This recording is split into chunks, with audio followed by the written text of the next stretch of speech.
I don't think so.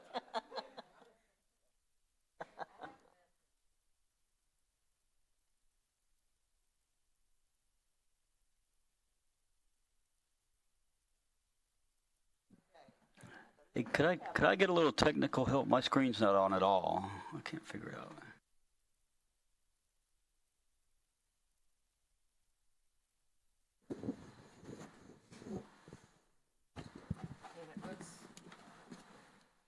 Looks like we have a full board today. Yay. That's just because everybody wanted to hear Randy Sears talk and Jerry Piscopo. You can't miss that one, right? So, Oh, no.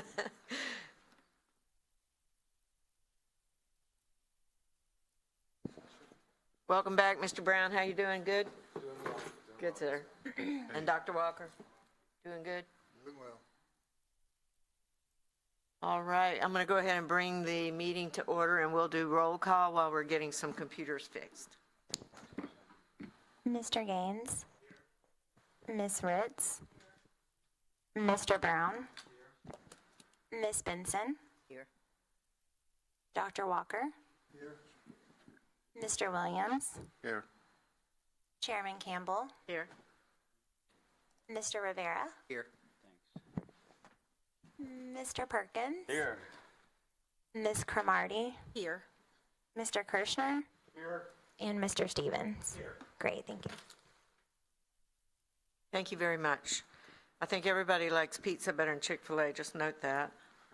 And today, Ms. Benson is going to do the prayer and pledge for us. Thank you, Ms. Benson. I invite you to join us. Dear Lord, we thank you for the ECUA employees, from the recently hired to the ready to retire, from the ones who go into our manholes to the ones who run our lift stations, to those who make sure we have plenty of good, safe drinking water, and those who help us dispose of what we don't want. We think everyone is an important piece of this organization and vital to our mission. Amen. I pledge allegiance.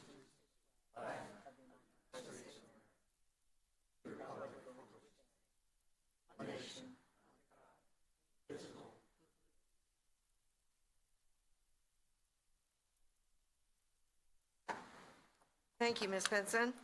We move now to the adoption of the agenda. I have a motion, Mr. Rivera, and second by Ms. Benson. Please vote. Does anybody want to add anything? I'm sorry. Should I ask that ahead of time, but. Or subtract? No. Okay. Please vote.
We got technical problems.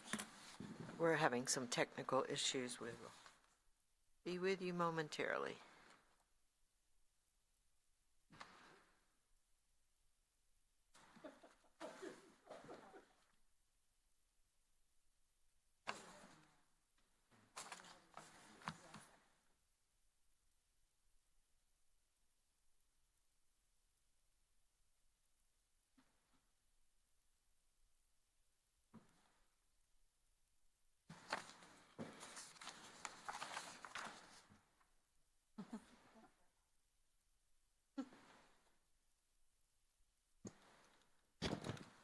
Okay, so we're just having some technical difficulty with Mr. Stevens and Mr. Brown. Are you voting yes to pass to adopt the agenda? Okay, perfect. Thank you.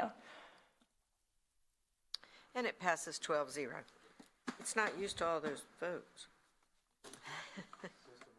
System overload. All right, we move now to open forum. I have no pink slips. I see no one but staff in this audience today. So we're going to move to presentations. I want to let everybody know before we start that we are going to break at 4:30 or in between the first two topics for some pizza. And we will start with maintenance and construction with Jerry Piscopo.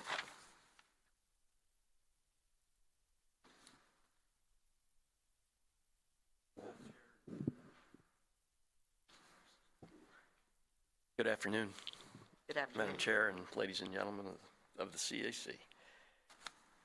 Right. I'm Jerry Piscopo, the Deputy Executive Director for the Maintenance and Construction Department. And we consist of, basically, we have a small administrative section. We do facilities maintenance, generator maintenance, instrument electrical, all things electrical, lift stations, odor control, and plant maintenance. And then also within my division is the Regional Services Division, which is pretty much the entire distribution for water system and the collection system for wastewater pipes primarily. Anything that's within what we say is Brian Reed and Regional Services, they're outside the fence, and maintenance and construction, we're inside the fence on our side of the fence. So kind of understand how we do that. So we basically have 115 employees in the Regional Services Division, and then in the Maintenance Construction Division, we have about 82. Currently, as Kim Scruggs was discussing yesterday, we have about half the vacancies, about 24 of them, and spread across both departments, pretty much split down the middle. Our budget for the year, it's pretty straightforward. We're staying within we don't have any increases operationally for the requirements. It's primarily we're going up because of the cost of goods, whether it's power or chemicals, and those types of things. Electrical equipment's gone up, and lead times are extremely long. You know, what you used to get in 3 months is taking a year. So, you know, we're trying to stock the right types of spares to anticipate what we may or may not need. And we're seeing the same thing with facilities maintenance and other small items where the prices are going up again because of labor and that type of thing, you know, rise in wages. So overall, our overall increase for across our the maintenance and construction department, we're running about 8.2% in our increase across the board for fiscal year 25.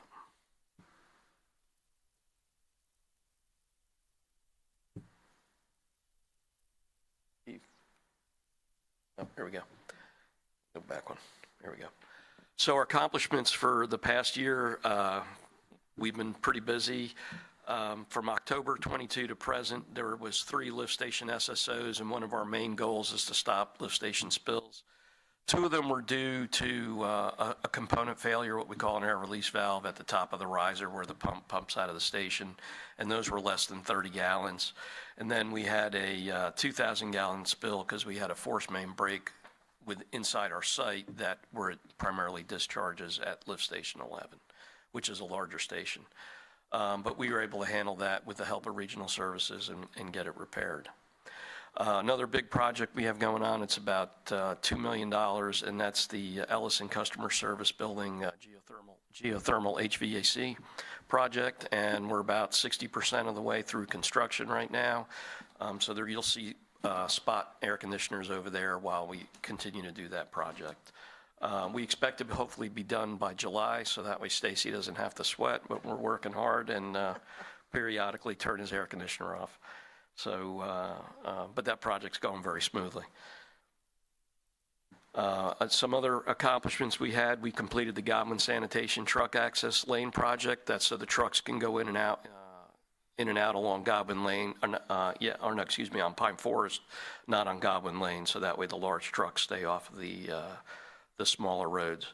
And then at the CWRF and also at Ellis at Godwin Lane, we added two 111,000-gallon unleaded tank at the CWRF and one at diesel tank at sanitation because we kind of ran short of fuel at times after Hurricane Sally. So that was why we did that project. And that project's complete. Both tanks are installed and operational. And then for another project we did, this is for generators going on at, we installed one natural gas generator, and we did a large generator upgrade at Lift Station 379 Target because the flows are up so high, we have to run 3 pumps there, and the previous electrical system couldn't support handling 3 pumps, so we had to upgrade the generator whenever we switched off utility power. And then we relocated the old generator to Lift Station 9 Montclair to put that on generator, which, by the way, ran last night and successfully, I might add. So, because we lost utility power at Lift Station 9 Montclair last night, so from the weather locally. Some more accomplishments. We actually have completed the design and bid the Bayou Barcas Boardwalk improvements, and we're having the kickoff meeting tomorrow to start construction on the boardwalk. This thing is cutting in and out on me here.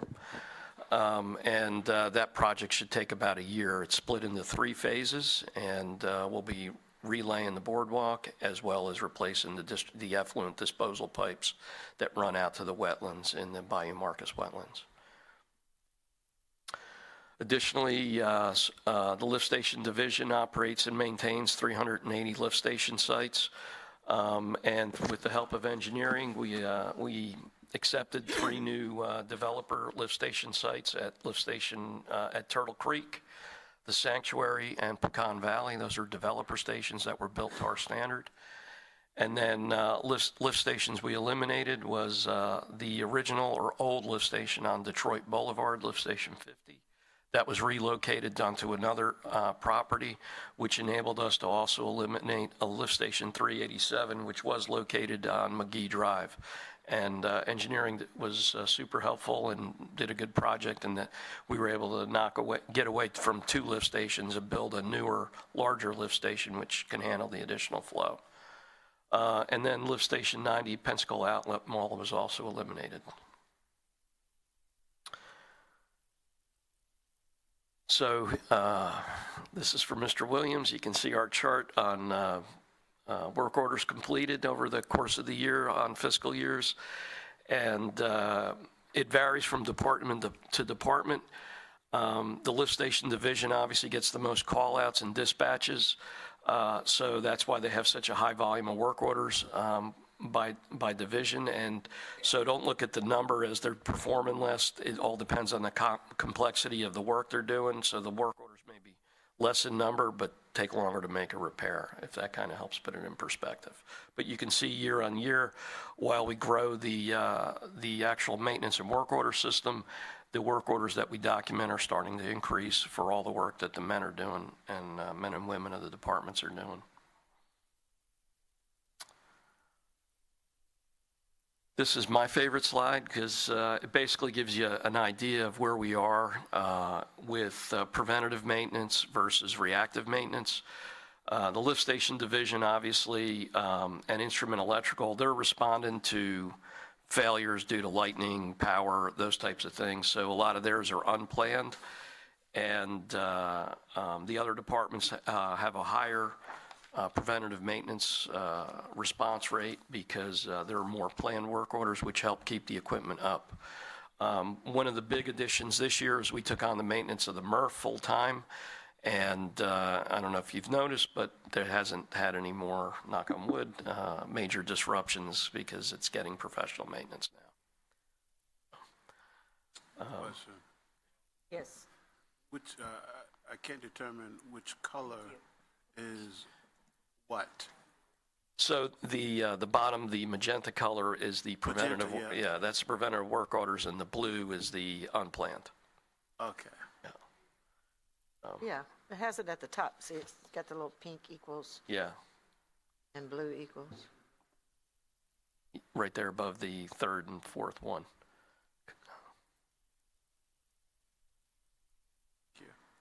Yes, sir. Major projects ongoing for next fiscal year and continued. We're doing a Biomarcus electrical upgrade, which is in design. We're working with FPL right now to add a second service to the site because we're out of power in our primary service. And they're kind of fighting us on it. They don't want to do it. FPL isn't big on adding additional capacity right now.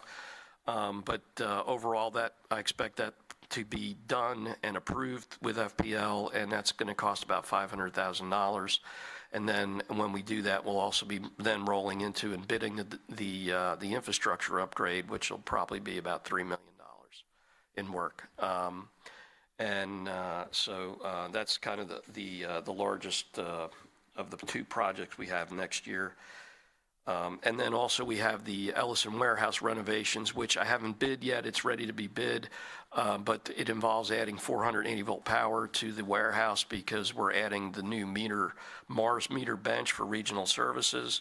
But the transformer from FPL is over a year, so we're trying to reduce the lead time before I bid the project and then delay the contractor because we don't have the right power for them to connect to. So those are two pending projects for this fiscal year that I'll be bidding this fall. Very nice. And with that, questions?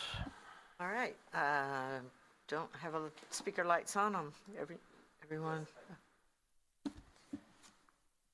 Okay. Oh, is your thing broke? Okay. Kevin.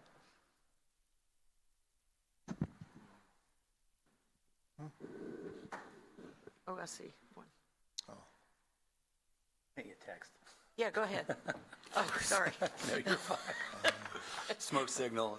Smoke signals. Hey, Mr. Principal, just real quick, going back, you said approximately 22 open positions? 24. 24? Okay.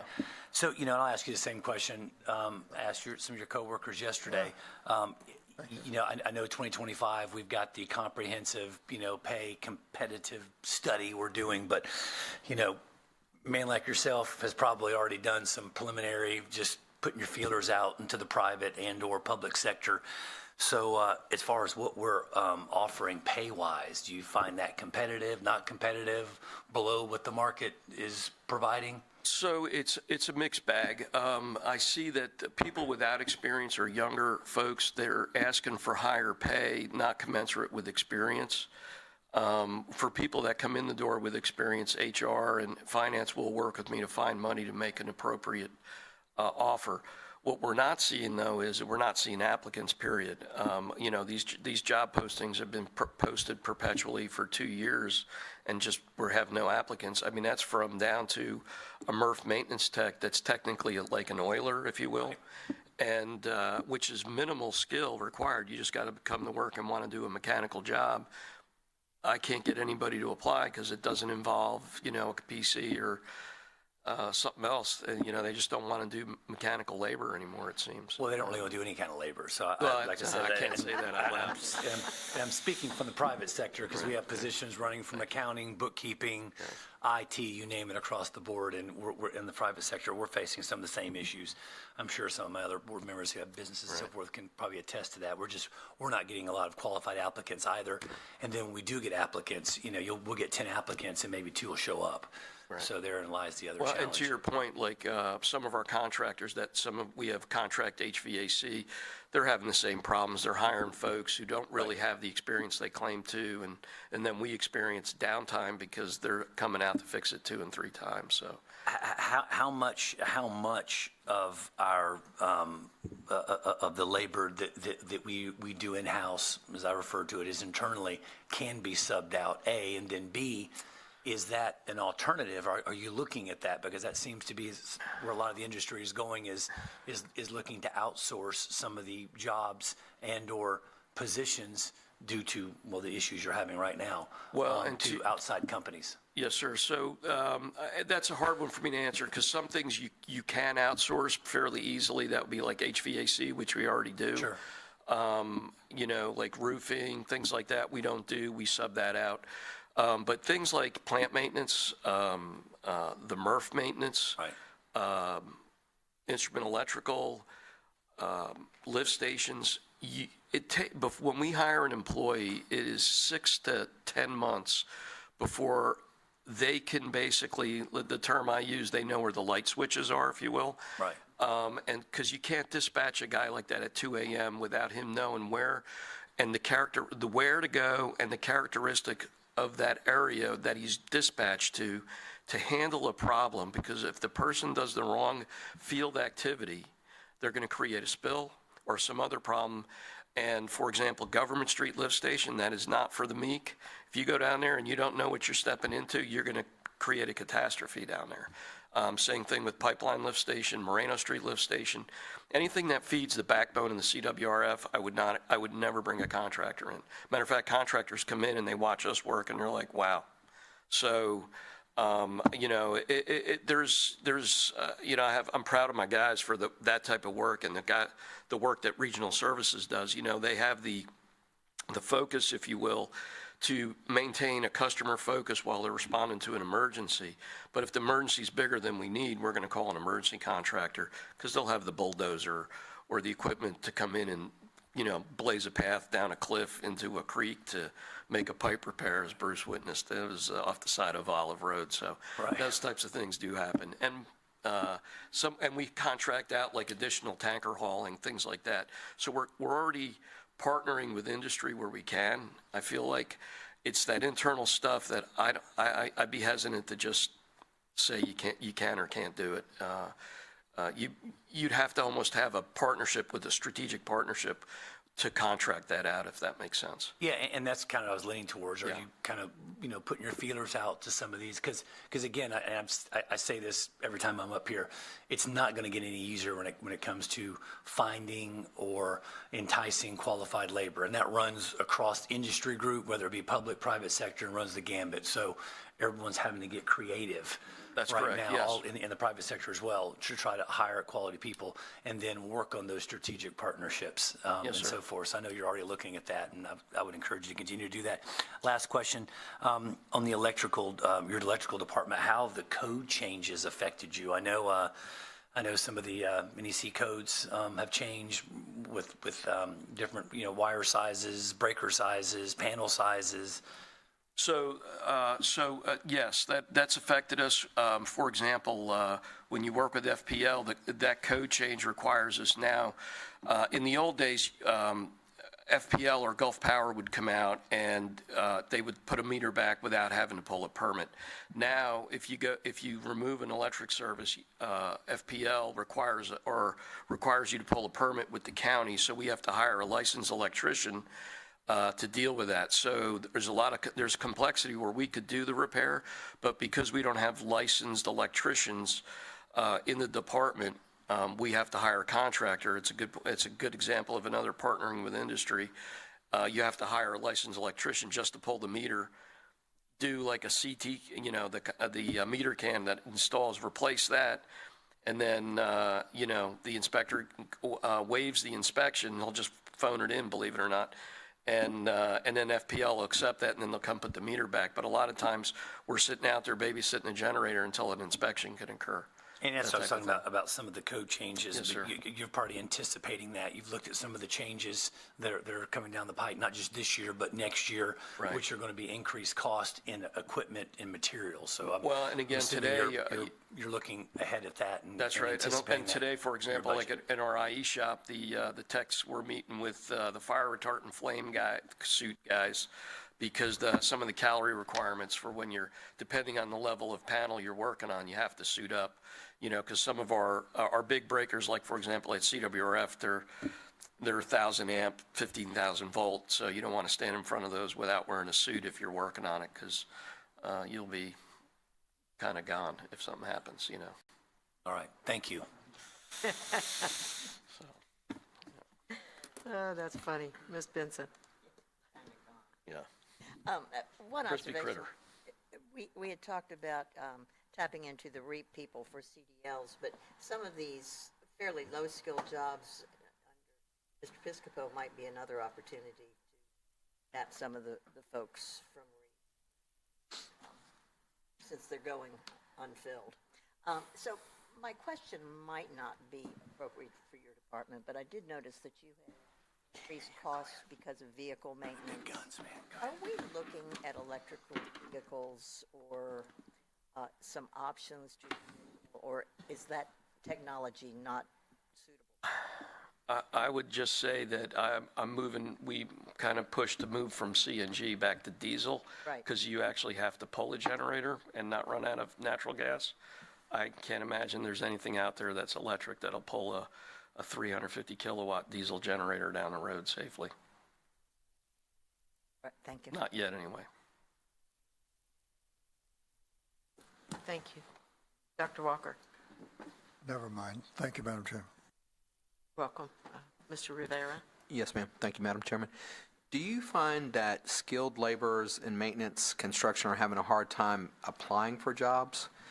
Sometimes, so I do some work with, again, the Boys Base, and we're trying to get kids jobs all the time, and these guys are having a hard time just accessing computers and kind of figuring out, navigating that world. And some of these kids are skilled laborers already because they have certifications in this or maybe that other kind of subject, whatever. So I just wanted to kind of touch on that a little bit and see if you've noticed that in the industry, or is that kind of a thought in the past, really? Well, it's a mix. You have both. And I know HR is really good about helping out with all that, but I think the bigger issue for my departments is we had a job fair here a couple of years ago, and the guys that work with used water, as I like to call it, received zero requests to discuss with them because they all spoke to the water department people because they don't want to work with used water.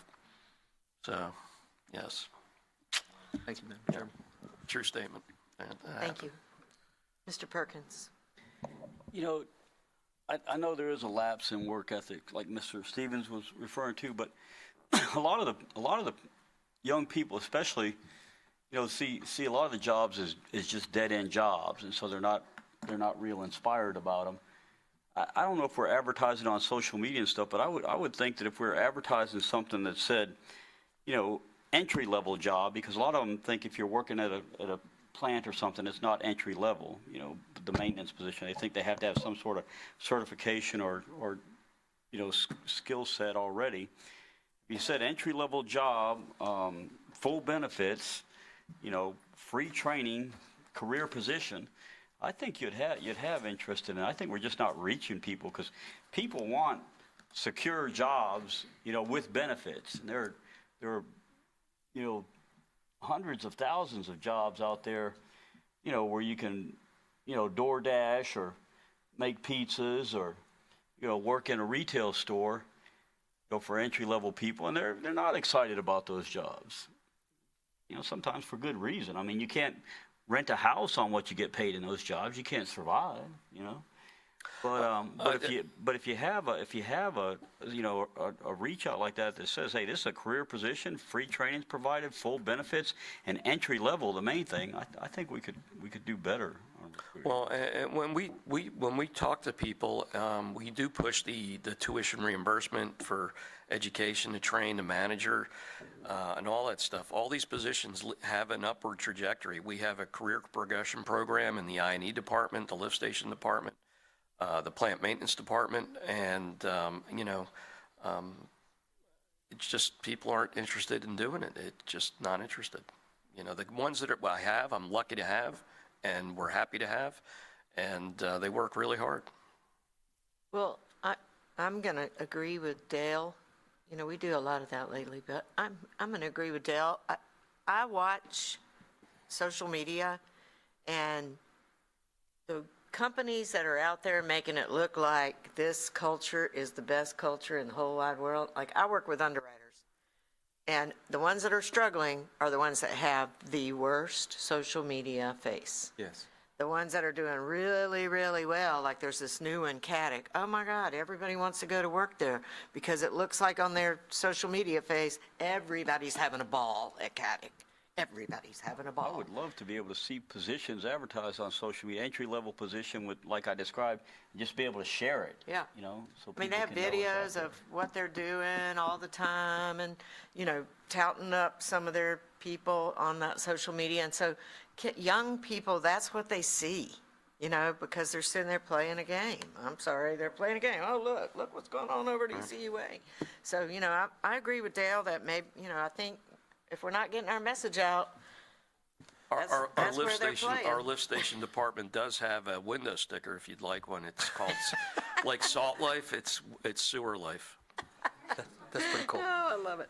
Madam But Chair, yes, I had a question. Can we go back and revisit what we were looking at a couple of years ago with respect to PR, getting folks to come out? I remember we were talking about Indeed. There were a couple of other ones, some that we could not use because of the nature of what ECUA does. But I think we have somewhat of a template from, was that two years ago, where we had started that process, and I think the folks in IT were looking at it for us. If we could maybe go back and look at that, because it's still, I agree with you, Madam Chair, it's a social media issue, and we're not reaching. Like I was saying the last time, we look at the board, we don't look like who we're trying to hire. Yeah. So it's a matter of that outreach being appropriate to the target audience. I mean, I hear what you're saying, but other than knowing where to go to look for your stuff, my neighbors would have no idea. Madam Chairman. Exactly. Madam Well, Chairman. yeah. Yeah, real quick, I will say that there's some relevance to what you say, because if you think about, again, and I lean on the sheriff's office a lot, but there's a recruiting shortfall, and there is in law enforcement across the country. But Escambia County doesn't have that problem any longer. We are full. In fact, we have a waiting list of people to get in. Yeah, but y'all got a cool video. We do. We have recruiting videos. We do. And I don't know. I mean, how do you spice up, a construction job? I mean, there's some ways to do it for sure. But I do agree that when you recruit and you reach young people where they are, and I'll give one specific young person in particular. I have a daughter that she just doesn't connect with government service like her mother and I do. We absolutely love it. We think that the men and women that work at agencies are the backbone of our society. We believe that. My wife works at a library. And so, but my daughter does not make that connection except for with law enforcement, because she says it often. Y'all's jobs look cool. And so if you make the jobs look cool, and that's a much deeper discussion, how do you make, construction or maintenance look cool? That's something to think about. So fair enough, Madam Does the Chair. sheriff's office have a designated recruiter? We actually do. Yes, sir.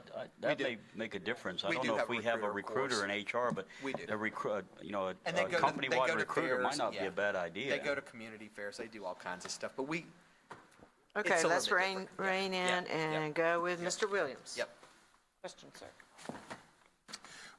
So I don't think I need to talk much about employment. Obviously, I would agree though, social media, because I would share, I would talk it up, sir. say what a great guy you would be to work for, and and stuff like that. You don't want to lie. It's nice on this side. That's right. But what I want to know is what kind of training what's the entry-level job? What do I need? Do I need a high school diploma? Do I need background in the field? Will you train me to be able to use technical equipment to go out in the field and do a job? Will I have help to do the work I need to do? I mean, how does it go? How does it work? So, for example, for a lift station hand, we would take a man on the street or a woman off the street, and we would then bring them in the door. We would give them the confined space training, all the training they would need to start the job. They would ride as an assistant for the first year. They would eventually get their wastewater C collection license, and several other things in the initial progression plan. And then we would send them for a CDL, because we drive tankers over there, so they have to have a CDL, and then they would progress from that to a mechanic one, lift station mechanic position, from a lift station mechanic assistant. Okay, and there is a whole progression plan with training to do all this stuff, and there's classes that HR offers, among others, and we've taken people in. Matter of fact, we had a guy, he was here about 2 years, and we weren't sure if he was going to make it, and he bought a new truck, had a truck payment. And all of a sudden, he was the best employee we ever had. So, yeah, and so, he's a young guy, and that was important to him, and that changed his perspective on everything. Now the job matters. So, and he's fantastic. So talk to me a little bit about maintenance. Your preventive maintenance program, that's me. Is it growing? Is it working? Yes, it is growing every day. Yeah, we use assets are added every day that we're trying to grow. You have to grow your assets to know what you have to maintain. And as we get serial numbers, we load them in our system. It creates more preventative maintenance work orders for these folks, and then the tree the cycle builds on itself. That's how we, from one like routine failure or unplanned failure, if you will, from that event, it creates a asset that with a serial number in the system, and then you grow on, you build on that, and you spread it across the system. Every site's the same in a lift station, for example. So are any of your guys able to, if you're doing preventive maintenance and replace a bad part, are they able to then go to the shop, back to the shop, and do any repair work? Yes, we do all our repairs in-house, except for like motor teardowns and rewinds, those types of things on submersible pumps. We have a full maintenance shop at the facility. Trucks can drive in and out the other side and unload inside in inclement weather or whatever, and we can make repairs on equipment. Are you mechanics also? We mechanic too, yeah. We could mechanic the garage mechanics out. Okay, I know there was a joke in there, wait for it, but instrumentation and IE is Yes. what it was called. What exactly does that entail? So the instrumentation is like controls, like we use ultrasonic transducers, magnetometers for flow. They're all electronic components. So mechanical maintenance would replace the pipe, that's the component that's in the pipe. So they would disassemble bolts, put a new flow meter in. The electrical guys will connect the wires and then tune the device and put it online. I'm not understanding why you don't have enough people. It seems like an Well, the interesting- electrical department's full. We are fully staffed. Primarily the departments where I'm short people are jobs where you start as a skilled laborer type of thing, as an oiler, for example, and learning what each machine does and that type of thing and how to repair it. So skilled labor, do they actually get to go with the person doing Yes. work and Yes. just be the low guy on the totem pole doing the work? Yes. But they see the big Yeah. job Yes. being done and can That's envision correct. themselves being that guy who's telling me what to do right now. Right. Okay, very good. Thank you. Keep pressing. If I could piggyback, Ms. Campbell, on. Yes, sir. I have you next. The one thing that you didn't say, what is the entry level requirement to get in? Mr. Williams mentioned high school. I think that's probably one of the biggest starting points for the target audience. So for an I&E tech, for example, you need an AA degree minimum in electrical, or an equivalent like Navy or military electrical degree. A lot of the guys we have are former military, where they get their electrical school, because it's a little bit more advanced, and you have to have some type of trade, because that can be a dangerous job. I know we had talked about before, I don't think it's called George Stone anymore, but whatever the technical, it's still called George Stone. So we were talking at one point about trying to partner with those individuals, and I think it was maybe it was HR who was looking into that. Have we made any progress? Is that a resource that we could look into to start filling these positions? We looked into them, I don't know, when I first came on board 15 or 16 years ago, because this has been a problem the whole time I've been here. But they don't really have a journeyman program for a mechanical, industrial plant mechanic type thing. All our mechanics they're primarily through the same system, if you will. If they're not out of a union hall, they're typically from the paper industry, pulp and paper, like IP, Ascend, or even some at the Crisp plant type thing, or we grow our own in-house. Those that stay and go through the whole journeyman program that we have. Madam Chair. Yes. You get plenty of Excedrin moments, I can tell you that. Mr. Perkins. So is there a position that somebody with limited work skills with just a high school diploma can come in and apply for that you can utilize. Absolutely. What is that, plant maintenance or? Well, I would take somebody in plant maintenance, lift stations, the Okay. regional services department. Okay. Yeah. So give us a chance to help you. Okay. Yeah. Thank you. This is great conversation. Lift stations and plant maintenance. Yeah. I don't see. I mean, I think, you know, in all honesty, being fair, I know it's not a glamorous job, but I mean, I'm going back to your video, the sheriff's video, they have some really, they're just doing things and having a good time doing them, and I think just shedding some light on what you do and, you know, I mean, you gotta have a good time doing it sometimes, right? And the county's So- got recruitment videos. Yeah.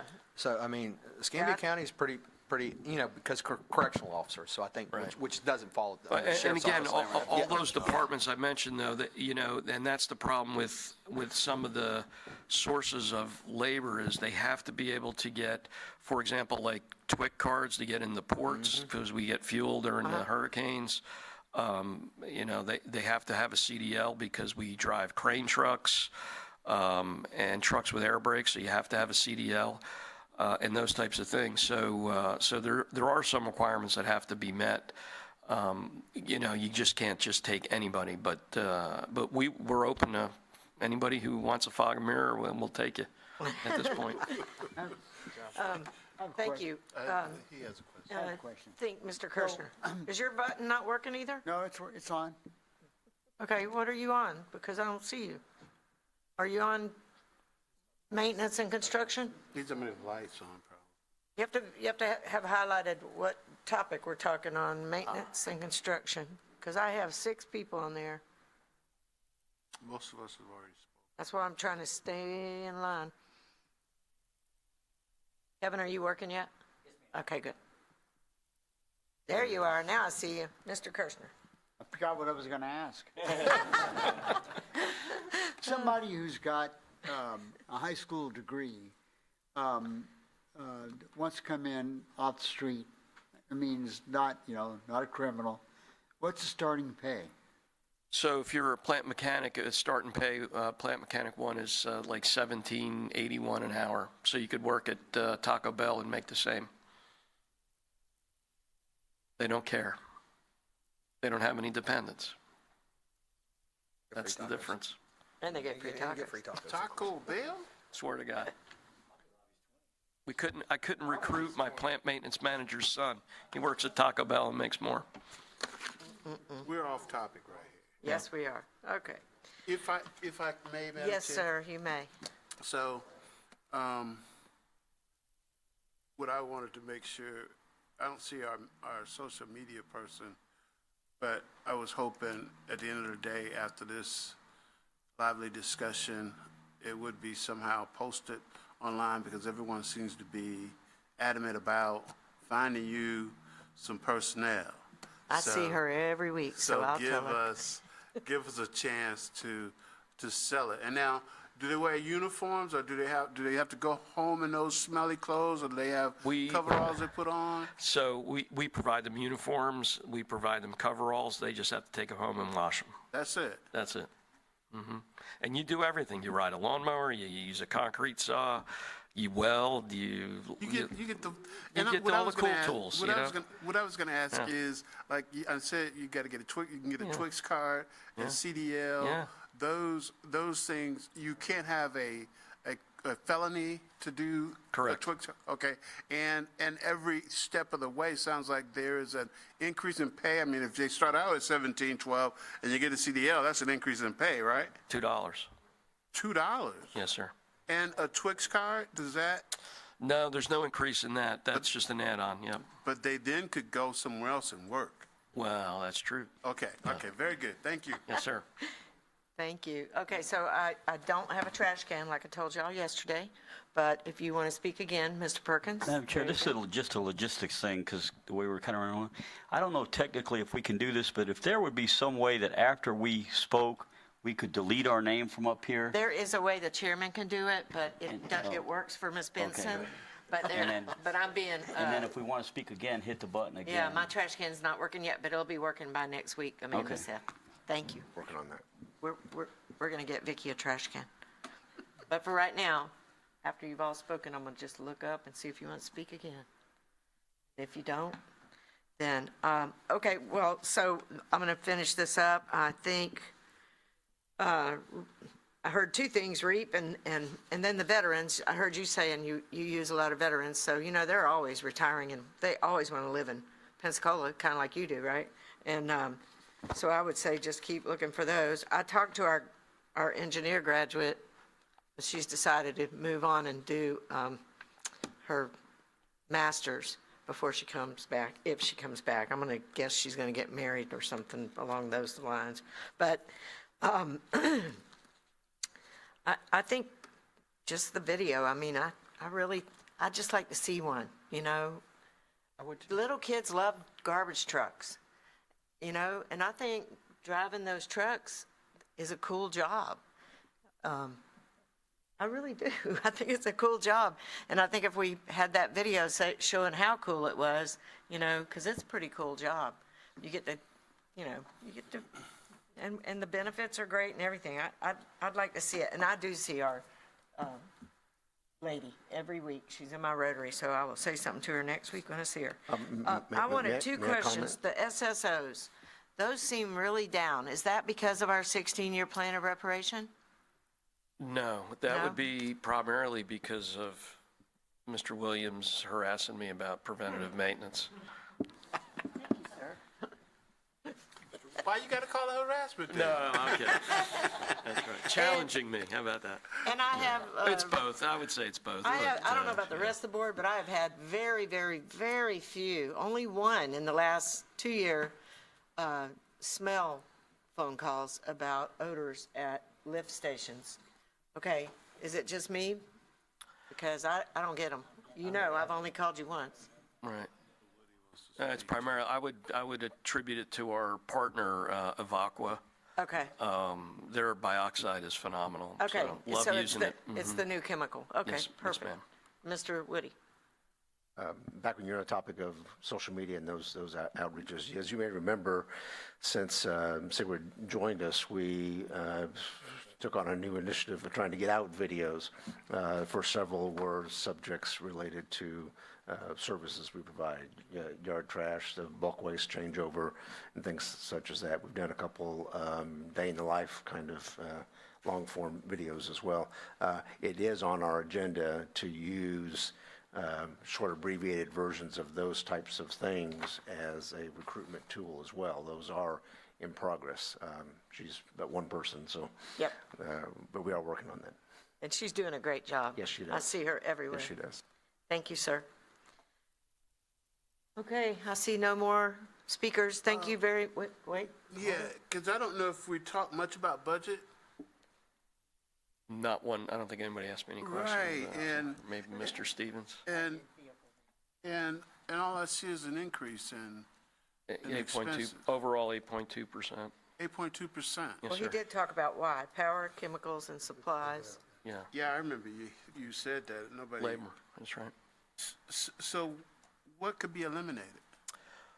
Well, it all depends. I guess if you want to smell the collection system, we could start with Nope, that. we don't want to do that. So that's the, if I go back a couple slides, that's probably one of the largest increases in the overall in the budget here. Hold on. That and the spent media. Was odor? Why is it going backwards here? Hey. Who's messing with it here? That's nice when you did it that time. Come on, you can do it.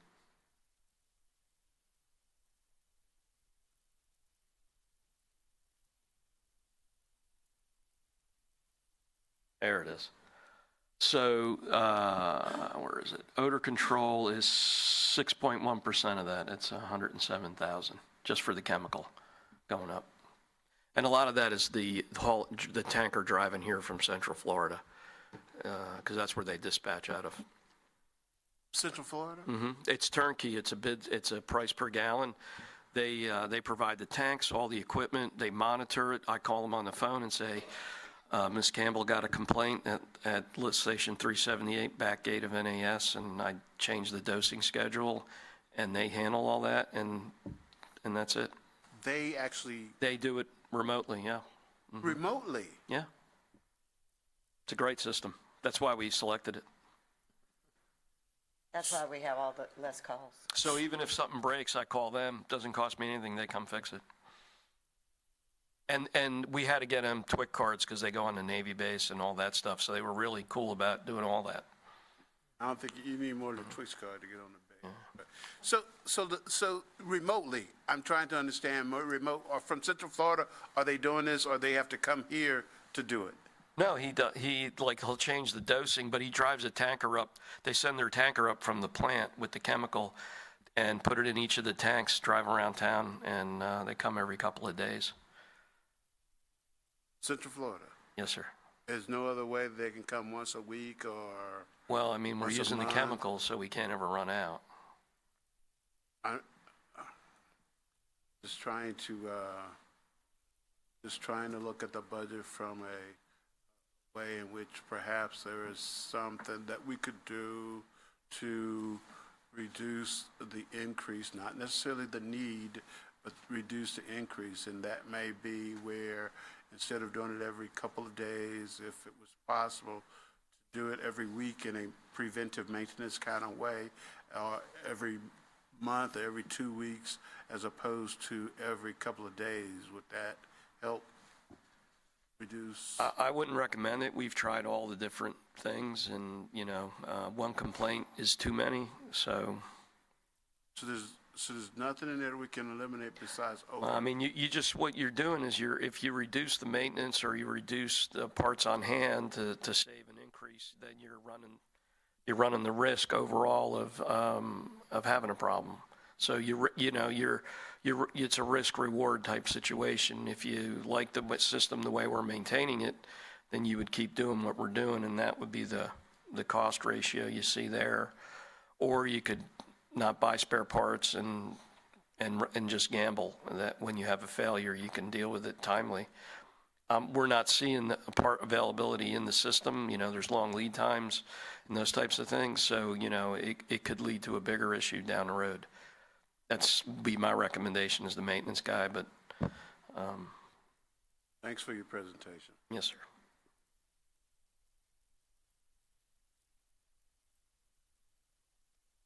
Thank you, Mr. Piscopo. Again, I don't see any hands, so we appreciate your time.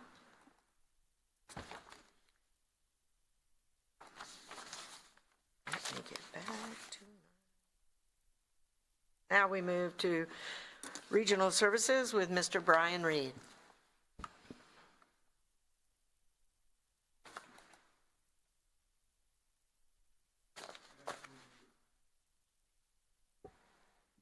Good afternoon, everyone. I'm Brian Reed. I'm the Director of the Regional Services Department. The Regional Services Department's responsible for all of the water distribution system and the wastewater collection system. That includes water mains, water service lines, water meters, fire hydrants. That's for the water system, the wastewater collection system, the gravity sewer mains, force mains, manholes, sewer service laterals, air release valves, and the fat soils and grease compliance program.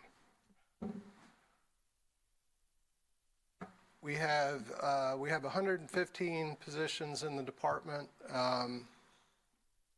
Myself, the director, a manager of regional services. We have 5 superintendents, 10 senior utility service technicians, 96 utility service technicians, wastewater collection technicians, and utility service workers of various levels and experience.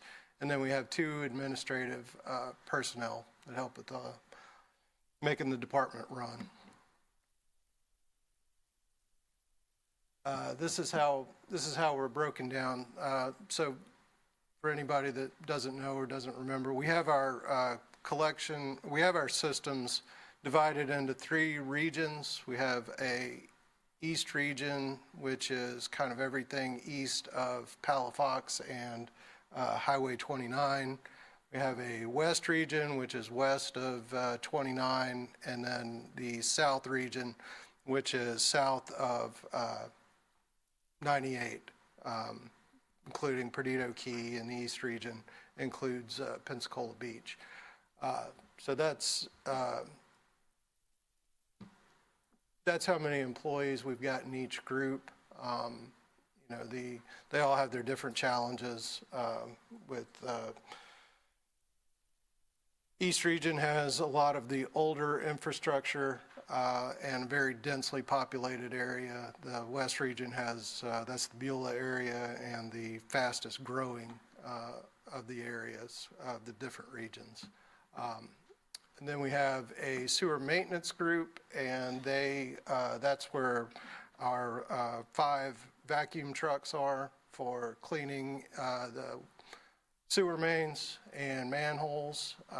They also have, we have 3 camera trucks and a kind of a all-terrain vehicle that also has camera equipment for doing video inspection of the sewer collection system. Fire hydrant and flush crew, they maintain all of our fire hydrants. They flush the water system to maintain good water quality. Patch services kind of comes behind everybody after we tear up a road or a yard or whatever it is, making repairs. They come behind and backfill the hole and replace concrete, asphalt, that kind of thing. Valves and ARVs, they do maintenance on all of our valves. They have a preventative maintenance program for the valves and also the ARVs. ARV is an air release valve that's in the sewer system. It keeps air that may build up in your force mains evacuated out of the pipe to keep everything running properly. The fats, oils, and grease program, they work with all of the food service establishments, the restaurants in town, to make sure that nobody's putting grease, fats, oils, and grease into our system, which causes all kinds of problems downstream. Can I ask you a question on the fat, oils, and grease? Certainly. And I was going to let the new CAC members know, if you don't know about our FOG program, we have 9 locations around town for the little fat, oils, and grease jugs? I want to say it's 7. 7? Yeah, I apologize for not knowing exactly. Okay. I think it's in Somewhere my, between 7 and 9. We have, see these little, so little jugs are good for your house. So if you fry fish or fry bacon or whatever, you can put it in this little jug. And there are all these locations around town where you can drop it off when it gets filled, and they turn it into biodiesel fuel. And then you can get a clean jug to take back home with you. So I've been speaking at a lot of homeowners associations, and a lot of them did not know about it, so I've been telling them about it. Do we have plenty of jugs out there, as far as you know? yes, we keep. I've never had any trouble getting one when I go, so. We keep the So- jugs stocked, and we collect about between 300 and 400 gallons a week of used cooking oil. So that's Yeah. all oil and that does not go into our system. And it, you know, when it's hot, it flows, and then when it gets into the pipe, it cools off, hardens, and it obstructs the pipe. It's a major So major that- problem. That's a great thing that, CAC members can talk to their neighbors and Yeah. civic groups and churches about. I had a question on it. So when you collect these 300 or so gallons, is it one specific area, or is it spread out evenly among the communities? Is there one? What I'm saying is, is there one community that might need more information in order to provide this or to use this service? We have the pickup locations distributed throughout the area. A lot of them are at grocery stores. There's one right across the street. You can kind of see the blue cage. It's an old, it used to be for propane tanks, and we refurbished it and made it for the cooking oil. You know, it's been a little while since we put a new one out, and if there's a place that you think we might be able to, I can give you the locations, and if there's a place that anybody thinks that would be successful for collecting more, it's a great thing for the ECUA collection system. Yeah, I think it is too. Thank you. I'm sorry, I didn't mean to interrupt, but since you were doing fat, soils, and grease, I just wanted to remember to ask and tell the CAC about the jugs. Ms. Benson? Chair. When we started the FOG program, it's been a very successful program, and it certainly prevents us from having spills at restaurant sources and all. And we have the regulation of the restaurants and so forth. One of my concerns is always reluctance to impose more and more on small businesses. Do we have a way that if a restaurant has a good track record, we can back off of some of the requirements, spread out so that they don't have to jump through as many? Well, yes, but we don't really change the requirements. Generally, in that case, we'll reduce the frequency of inspections. You know, if we've got somebody that's got a long track history of not having issues, and, you know, it's obviously somebody that takes it very seriously and is keeping up with all the maintenance that they're required to do on their end, then we back off on the inspection frequency. You know, and conversely, if it's somebody that we're having a problem with, then we'll increase the frequency until we get the problem under control. And we have a systematic way of looking at these things, strategizing how to back off and so forth. I assume. Yes. But I'm glad to hear that. It helps us too. With Yeah. power.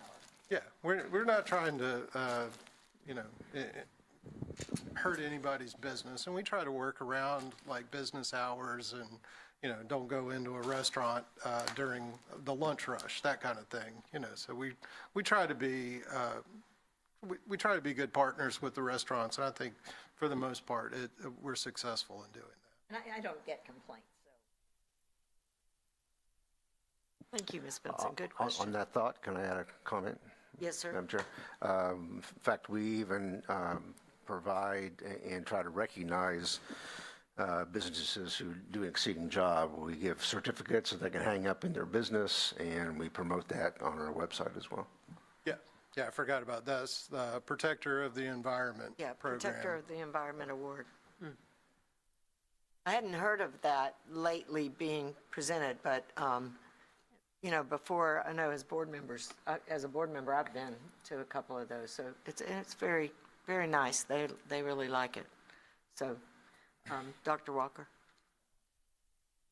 Well, I was thinking that since the FOG program, the overseeing of the restaurants, inspection of the restaurants has gone on so long now that it's pretty much become a routinized thing, and all the restaurant operators, they know about it, they expect it.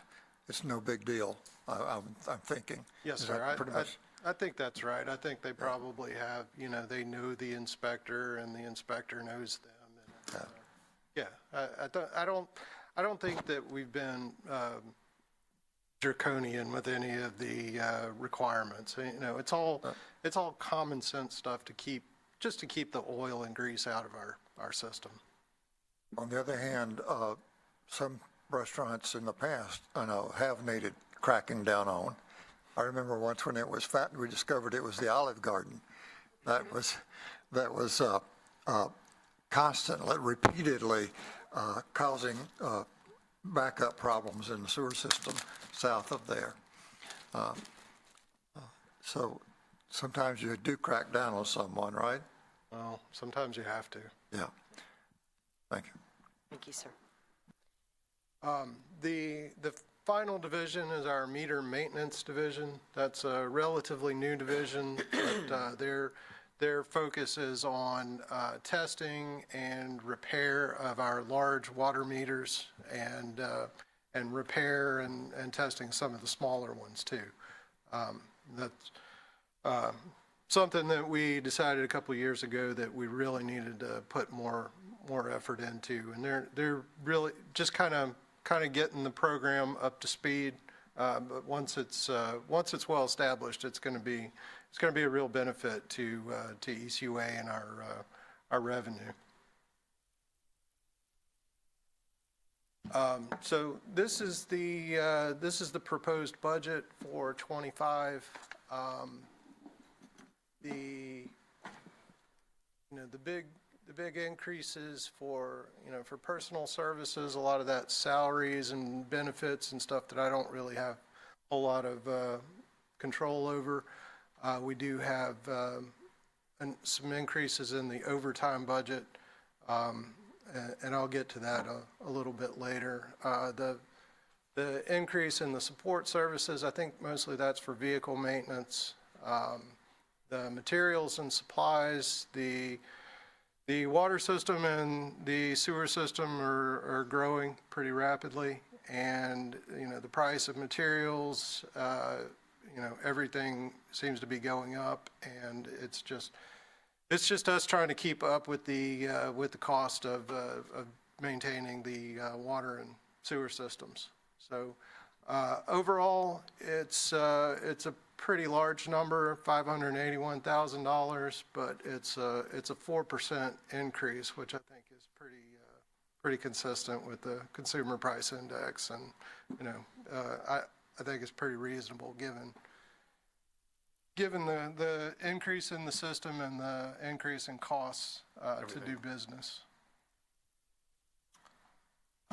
So the total overall budget is just under $15 million. As I said, it's almost a $600,000 increase, but it's about a 4% increase percentage-wise. And primarily that's due to the growth of the system, the age of the system, and inflation of cost of materials and services. So here's a breakdown of the increase, the salaries and benefits. Like I said, that's kind of built in. The overtime and standby, that we haven't had any increase in headcount in the department, and the truth of the matter is we haven't been at full capacity, so we don't know what we can do with if we're filled out. So we're trying to make up some of that with overtime. The other part of that is that on weekends, Friday, Saturday, and Sunday, and holidays, we have standby crews. We have 3 standby crews, and right now when it's hot in the summer, they're probably all working 12-hour days on Saturday and Sunday for sure. So we added an extra standby crew just within the last year or so, and we also have a standby supervisor who's a guy that's a senior employee, and he's paid to make sure that those crews run effectively and they take care of everything. And if any major issues come up, then he's available to answer questions and give them guidance. And that's been a really big deal for us. That's really improved our service on the weekends. I have a question from Ms. Benson. Yes, ma'am. Thank you, and this probably goes to Mr. Woody. When I see the increases of all the departments, my mind immediately goes to, rate increases. But I assume our customer base has grown over the past year, too. What is our growth in our customer base, Mr. Woody? It has been going up quite as fast as you might think, but it's in that 2 to 3% range as I remember.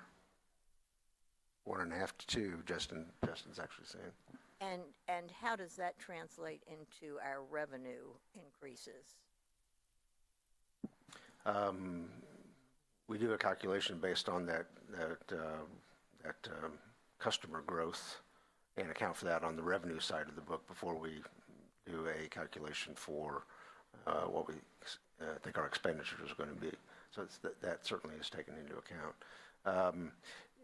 We're a month away from putting forth our recommendation for rates, but I will tell you we're in the low single digits. I think you'll be happy with the recommendation when we get to that point. Thank you. Madam Thank you, Ms. Benson. I'm glad you brought that up. Been thinking about it as we see the numbers myself, but I know that that's going to be an offset of some sort. Dr. Walker.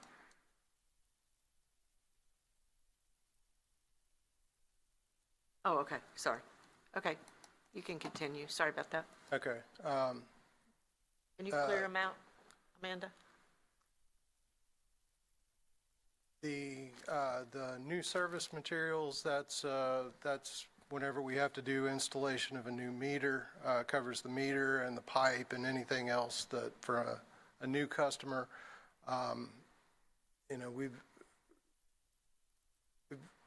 We've had a lot of new customers, especially large customers, apartment complexes and that kind of thing. And those are big, expensive meters, and the parts and everything that goes with them. It's a big expense. So that one needed to be increased. And then, like I said, the supplies, tools, equipment, materials, that's growth of the system and inflation of prices. This I put together. This is using our GIS system. It kind of shows how much the system has grown over the from April 23 to February 24. That's a lot of feet of water main, a lot of new water services, fire hydrants, manholes. All of that stuff is stuff that we're trying to maintain with using the same number of people.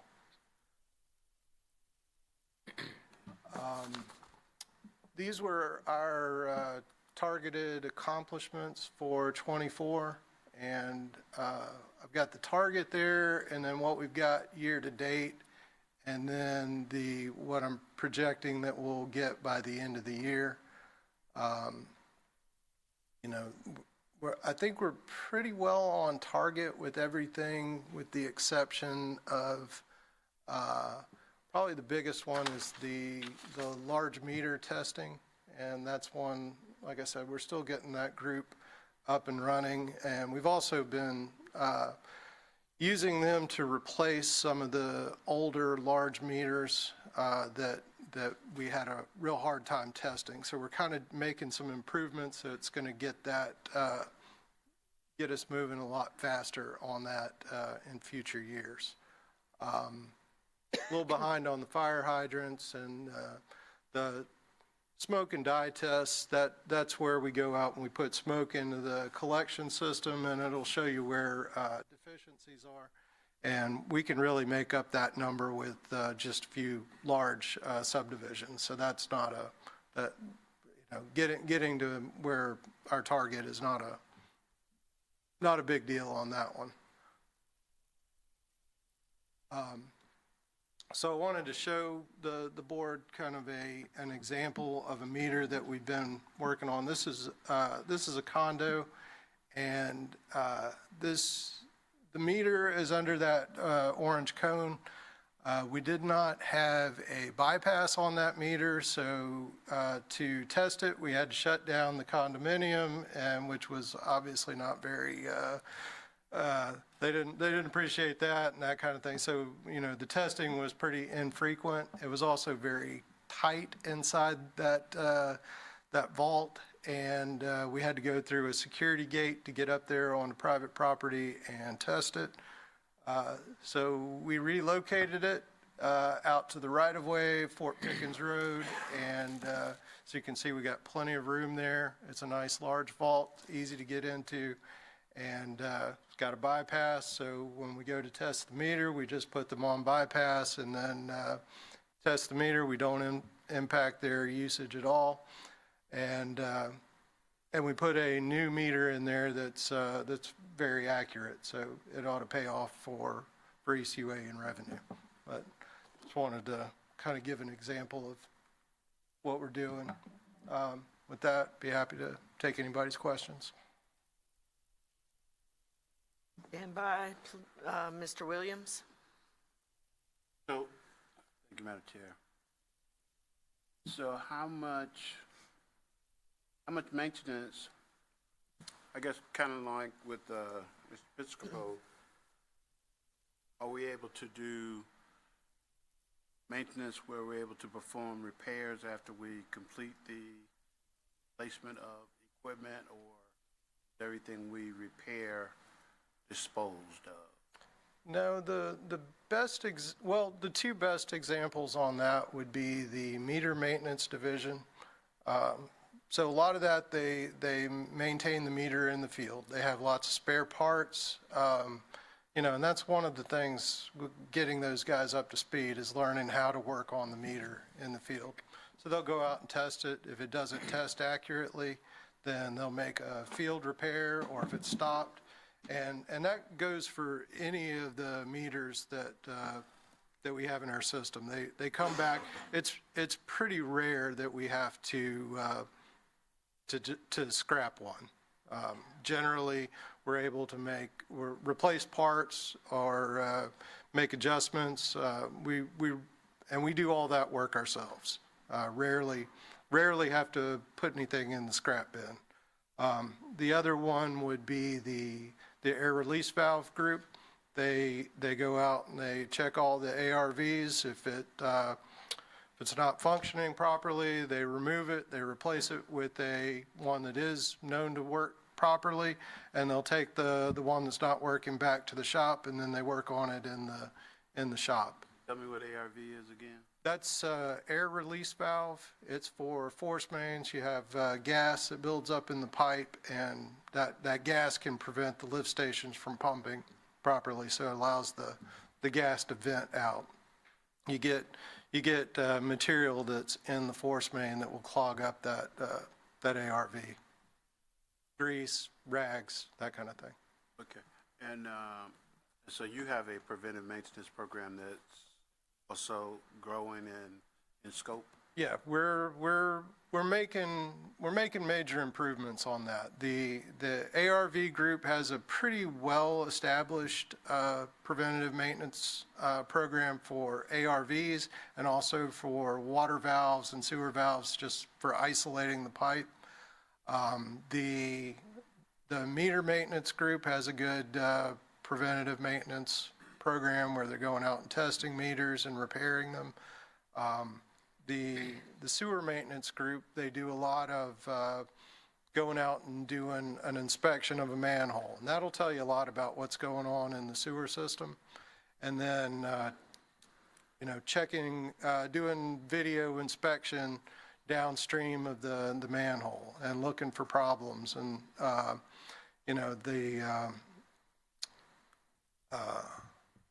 the smoke and the dye test, that'll also, that's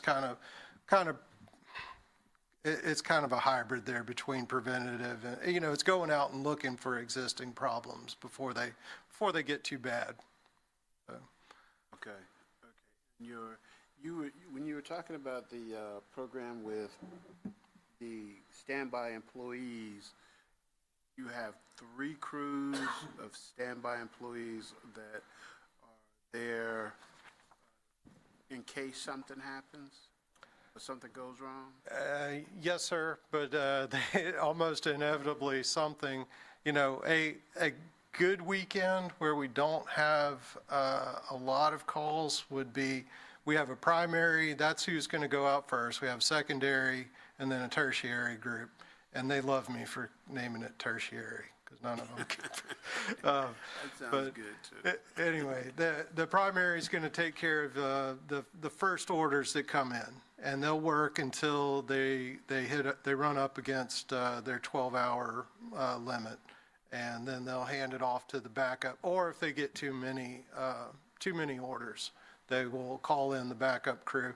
And then in these really hot months when the water pressure's up and we got a lot of leaks, it'll be all 3 crews, and every now and then we have to call in somebody else. So it's it doesn't let up because it's the weekend. It does not? No, sir. I mean, when we go home, they don't go, Yeah, the that's problem don't right. stop. Huh? That's right. All right, thank you, Madam Chair. Thank you, Mr. Williams. Dr. Walker?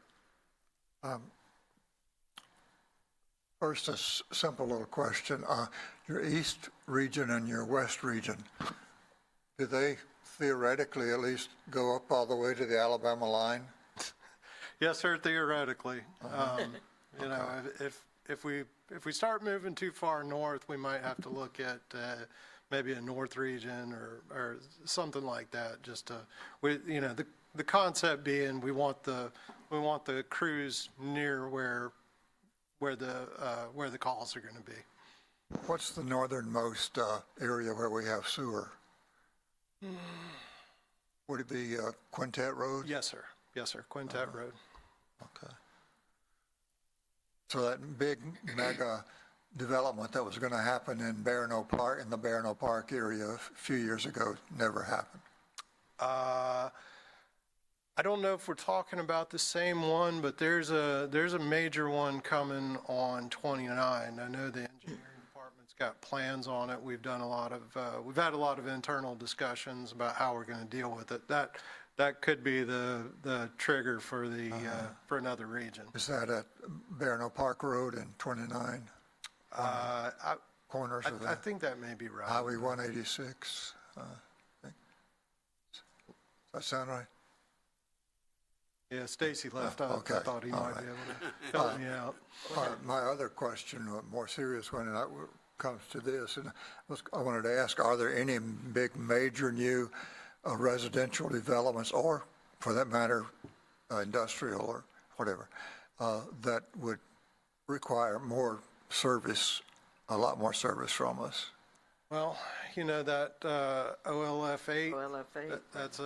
that's a concern, and then is it called the Woodlands? Woodlands. Woodlands, yeah, that, you know, both of those might cause, you know, might necessitate adding some more people and maybe another office. Thank you. Thank you, Dr. Walker. Mr. Brown? That kind of leads into the question that I had. When you were talking about the increases from April 23 to February 24, you said that you were doing a lot more, your folks were doing a lot more, but it was with the same amount of people. Now, unlike Mr. Piscopo, are you having an issue filling positions? Are there available positions, or we're just increasing the workload for those individuals? Well, a lot of it is increasing the workload for those individuals. I mean, they're paid for it at time and a half rate. Currently I have 13 vacancies, 13 positions that aren't filled. Now, some of those are filled with temporary employees. Okay.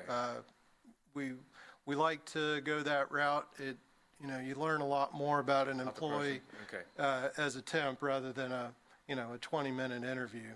You know, it's hard to really, and then the incentive being that if they come in and they do a good job as a temp, then we hire them on as a permanent employee. That's been a good program for us. Gives the employee an opportunity to see what the job's about and us to see what they're about. So with those increases, you're not having any issues with your current employees' morale, or not saying anything to HR, nothing like that? Well, here's the problem that I see. Uh-huh. Well, you get your most production out of a guy that's been here, say, 5 to 7 years. Right. He knows how to do the job. He's hungry. He wants to work a lot of hours. Mm-hmm. You know, a new employee wants to work a lot of hours, but they don't know what they're doing, and they're not, they're out there taking 2 hours to do a 30-minute job. And then as employees, you know, older employees, they don't want to work as many hours. You know, they're very productive in the hours that they've got, but they don't really want to work overtime. So we're missing kind of those middle guys that you really get your productivity out of. And, you know, we got a lot of young people that are inexperienced. I mean, they work hard, and they're trying, and it's just a lot of on the job training. Just another difficult balance with your folks that you have, huh? Yes, sir. Thank you. Thank you, sir. Mr. Kirschner.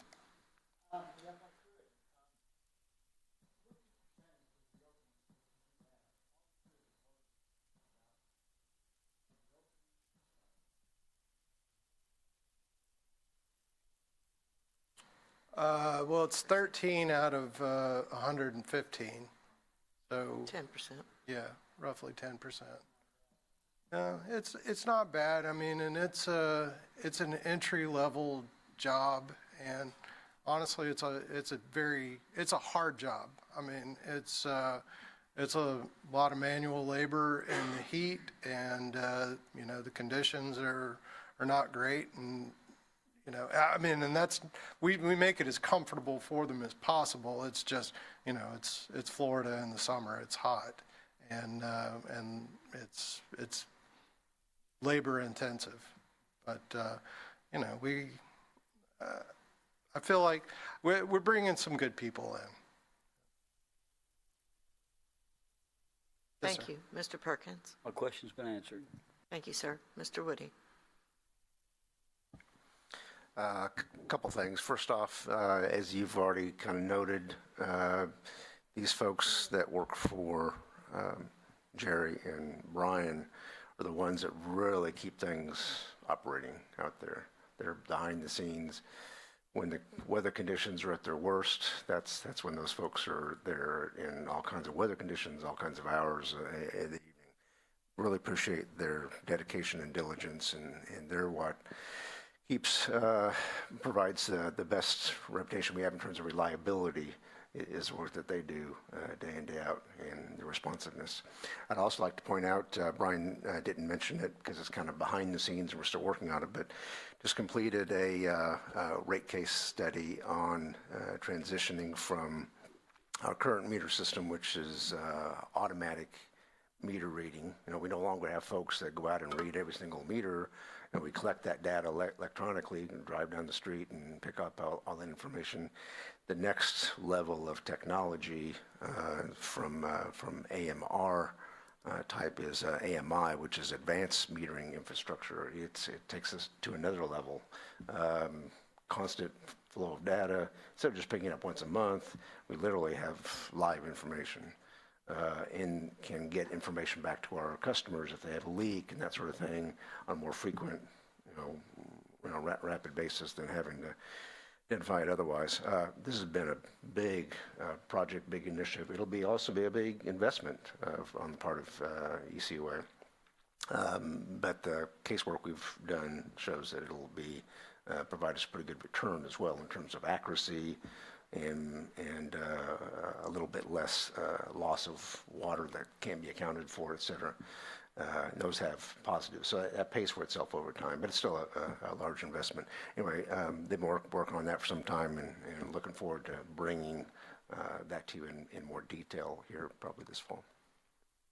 Yeah, and if it's okay, a couple of things about the AMI program is hopefully it will eliminate some of the orders that we're having to do. Some of the things that we have to send a truck for will be able to be done from a desk, using a computer screen, where you'll be able to, like an initial reading from a meter for a new customer moves in, you can do that from a computer instead of sending a truck out to physically read the meter. Another advantage will be being able to give feedback to customers. Say if the meter will have a leak detector on it.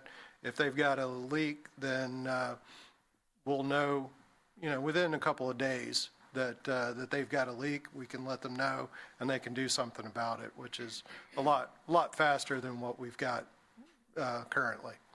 Absolutely. It sounds wonderful. Ms. Cromartie. Yes, sir. Can you circle back to the fog locations, if that would be okay, if you could circle back? You said you were going to mention They're on the those. website. They're on the website? Yes, ma'am. Okay, Yeah. okay. Yeah, and I'll get Mr. Woody a list for maybe the weekly board report. Okay, That's okay. Yeah. thank you. They are there though, and they're really great. I know there's Everman's, I think both Everman's have one, right? Okay, That's right. Yeah, so thank you. out in my area, it's behind the sheriff's station, so everybody knows where it is. Benson. Thank you. Just a couple of got you, Ms. observations. One is, I love the way you did your goals and your measurements of goals. The fact that you didn't make some of them tells me that those goals were sometimes a stretch goal and sometimes you exceed, and I like seeing that. I think if you always made or exceeded your goals, you didn't aim high enough. So that's good. Second, when you talk about the automatic meters, it occurs to me that our building codes are way behind this. Everybody has automatic meter readers, but we're making people have stairs to these meters, particularly on the beaches where it's on the second floor. We ought to weigh in with whoever writes these building codes and say, you don't need to do this anymore because it's an expense to every homeowner who has to build those stairs. It doesn't really affect your job, but it does affect the cost of homes. The other thing is, your guys get called out at the worst possible times and homeowners have had a disaster. And consistently, you are so polite, and all of the people who help in these, I get more feedback from the demeanor of your crews, those kinds of emergencies. I don't know what you're doing to train them to do this, but it's consistently just good image for ECUA and good customer service in a difficult position. So kudos to you. Thank you, Madam Chair. Thank you, ma'am. Ms. Ritz? Oh, thank you. Listening to Ms. Benson, and I thought of the several times that I know this is sort of a deviation before I begin my question. And I totally agree. Anytime I'm out near the road, when the Friday troops, as I call them, come by to pick up trash or garbage or recycling, and I might have a question or just a wave, they take time to roll down the window and acknowledge, and I have not had any disrespect shown at all, so it's good to have that affirmation. Going back to one of your slides, the one that showed the condo with the orange codes, my thought, thank you, my thought was that location ever inspected for a correct position of that? Because that was my question. Was it ever inspected? It wouldn't have met our current requirements. It was, it had been there for a long time before. It may be something that we inherited from Santa Rosa Island Authority. That's my guess. I don't remember the age, but it never would have been installed like that under our current requirements. That looks like that's a lot of time-consuming cost. And my next question is, when you install, the next slide, when you install the new location, why did ECUA have to assume that cost? Well, the meter is ours. So the ECUA code says that we have the prerogative to move a meter at our discretion. It was beneficial to ECUA to relocate that meter. Now we can maintain it. We can test it. It's a huge benefit to us. And Is it on their property or your property? it was on their property, and now it is out on the public right-of-way where it's ideally would be located. Thank you. Yes, ma'am. Thank you. Do you have another question? I just want to echo the comments by Ms. Benson and Mr. Ritz as it relates to your personnel. I have the same positive feedback from people who have interacted with them, so I say continue. Congratulations. Share that with them. I will, and I greatly appreciate that. And, it's one of the things that we can control is providing good service and, doing it cheerfully and, politely. And, it's definitely something I try to encourage. And we try to reward employees that demonstrate that kind of service. Thank you. I have just a couple of closing comments. I'm excited about the new AMI because I had a leak, and it took me forever to figure out where the leak was coming from. And when we finally did, I mean, you know, my bill went from like 200 to 90. So I think that's great. I didn't even, you know, my husband didn't even know we had a leak, but I was looking at bills and I was like, this is not right. This can't be right. You know, so we finally found it was a couple of pinholes in the bottom of a pool liner, but, you know, water was enough to make a difference. And he was just filling up the pool, you know, wasn't worrying about it, but I was like, this is not right. This, you know, so I think that'll be very helpful to people. And I also want to thank you and your crews. You answer every phone call, every email so timely for me. It's amazing. Every time I talk to Brian, I've got hair on fire and my hair is just, he just puts a water hose on me right away and it gets everything done. And I had a young man come out, a guy in my neighborhood wrapped a Christmas tree lights around a palm tree, and when lightning struck, it struck that palm tree. You could see I don't know if you remember, you could see the coil where it was coiled around that tree, and it put everybody's water out for the whole block, and they came out immediately and dug that palm tree out of the ground, fixed everything, and this young kid he was young. He was down in that hole. I couldn't even barely see his head during a lightning storm. I was thinking, holy cow, what is this kid doing?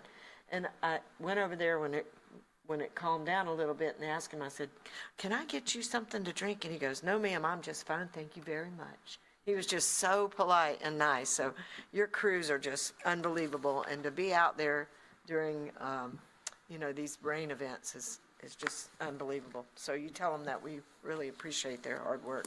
I will. All right, I have no more comments, and I think it is time for us to take a 30-minute break. Is that it? 20, 10, 15? 15. 15. 15 sound good? Okay, 15-minute break. Get something to drink, get a piece of pizza, and we will return.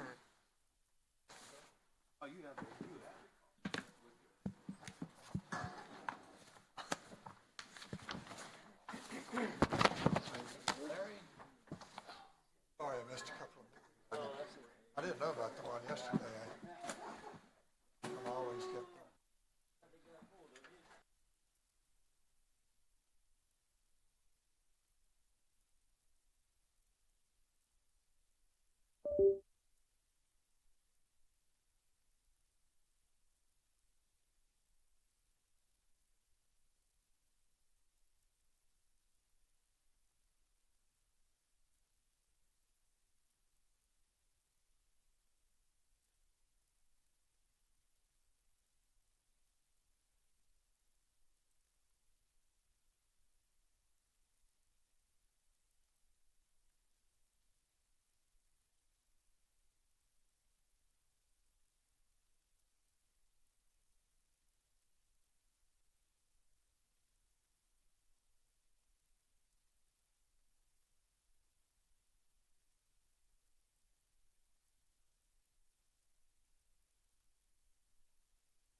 I have a friend, her daughter has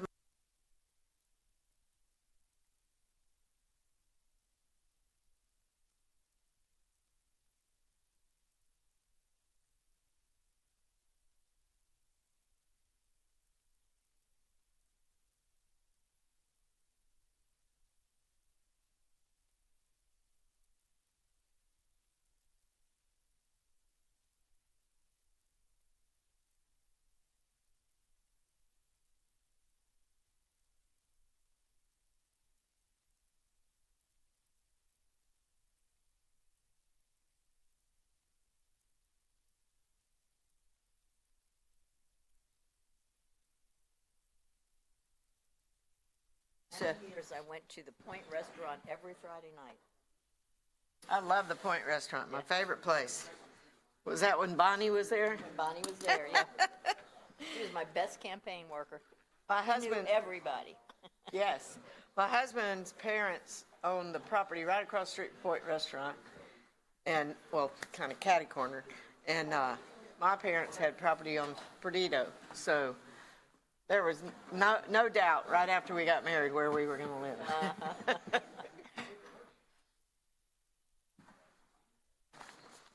we sold our property on Perdido Key about 2 years after Ivan, because we lost it. And I thought I'd never sell it, because the county was doing crazy things about zoning.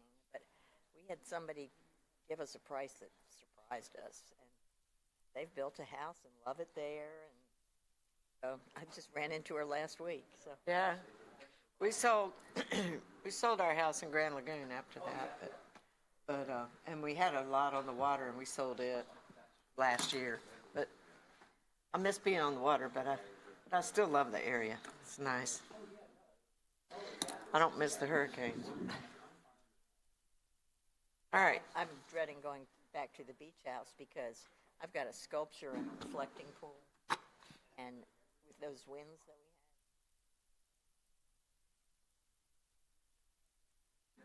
Yeah. kind of pile it up next to the house during the week, but we had a grill that kept committing suicide in the reflecting pool. It would go all the way, 100-foot long deck, and would fly all the way down to the deck and then plunge into the Oh, that's crazy. All right, I think we got everybody back that's coming back. So we will we'll reconvene the meeting and who? Mr. Williams. Yeah, where is Mr. Williams? I'm waiting on Mr. Williams. Maybe coming in the door.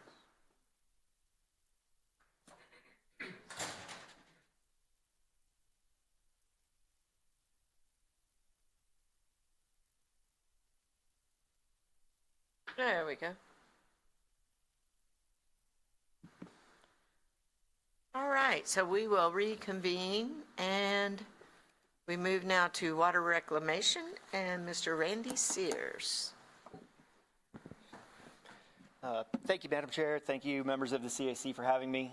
If you don't know me, my name is Randy Sears, Director of Water Reclamation. I've been in this role now for somewhere about 7 years. So I think, what is this, our fourth or fifth time being up here? So who are we? Lots of people don't know who we are. We are the workforce that you only know our name if we royally screw up. And it has happened before, and if it's up to me, it will not happen again. We are a department of 74 positions. That includes 6 divisions found at 4 locations around our service area.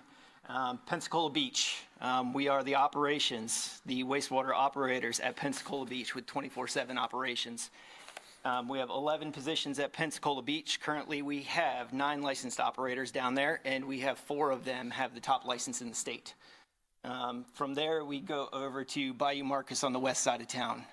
Bayou Marcus is 24/7 as well. Services things like Perdido Key, NAS Pensacola, the Perdido landfill, amongst other things. We have 14 positions at Bayou Marcus. That's 8 licensed operators, with 5 of them being A licensed wastewater operators. Next is the CWRF, services everything else. 35 positions up there, 25 wastewater operator licenses, and 14 of those are A's. So if you actually look at our operators, we have 52 authorized operator positions. Almost half of those have the top license in the state. It's a big thing with our career progression. It's a big thing with operator training. It's a big thing about our operators wanting to better themselves. I know that there's been talk about open positions, so just to kind of throw that out there, out of my 74, I currently have 4 open. Three of them are operator positions. That's all of them are at Bayou Marcus at our West Side facility. We have this thing because we're rotating shift work. When you get a new staff member in, they find out quickly they don't want to do rotating shift work. So it takes time to sort through those individuals. They come, they stay for about 3, 4, 5, 6 months, something along those lines, and they say, nope, this isn't for me.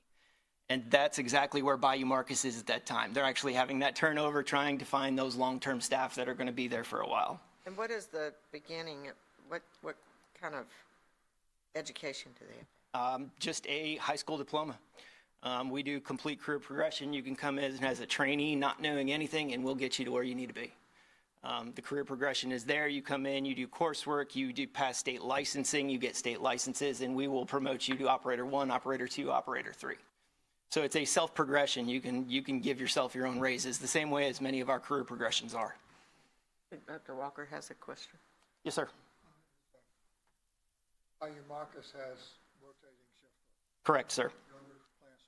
They do as well. Yes. So something that we found, so Central has been a 12-hour rotating shift work for as long as Central's been in existence. Pensacola Beach had this issue about 3.5 or 4 years ago, and what we determined was it was the amount of time that staff was actually at coming and going to work, being at work, the number of days at work. So we changed their schedule to a basically 7 days on, 7 days off schedule. Since we made that change, that turnover has completely stopped. That staff has been there now for 3.5, 4 years, something along those lines. Right now, we are looking at various schedules at Bayou Marcus to do the same thing. The CWRF schedule doesn't quite work. The plant manager out there doesn't quite like the beach schedule, so we're trying to find one that's somewhat similar, so that way they have more days off over the course of the month. Our last location, Water Quality Lab, it's right across the street.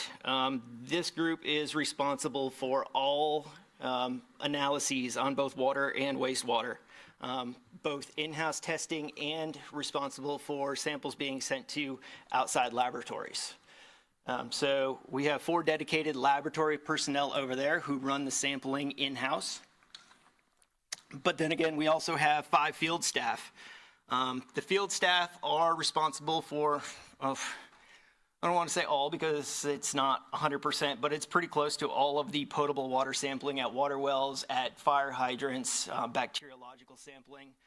They do main clearances, boil water notice clearances, best management practices. But it's not just there. They also do clear sanitary sewer overflows. They do customer complaints in the home. So if a customer requests somebody to come visit their home, do sampling on their water and testing on their water, that's this group as well. Do you have any openings in that? No. The last group that we have is actually housed in the laboratory, but they are their own independent division. That's our pretreatment program. And we have 1 opening in pretreatment. Somebody just retired 2 weeks ago. So that's that opening.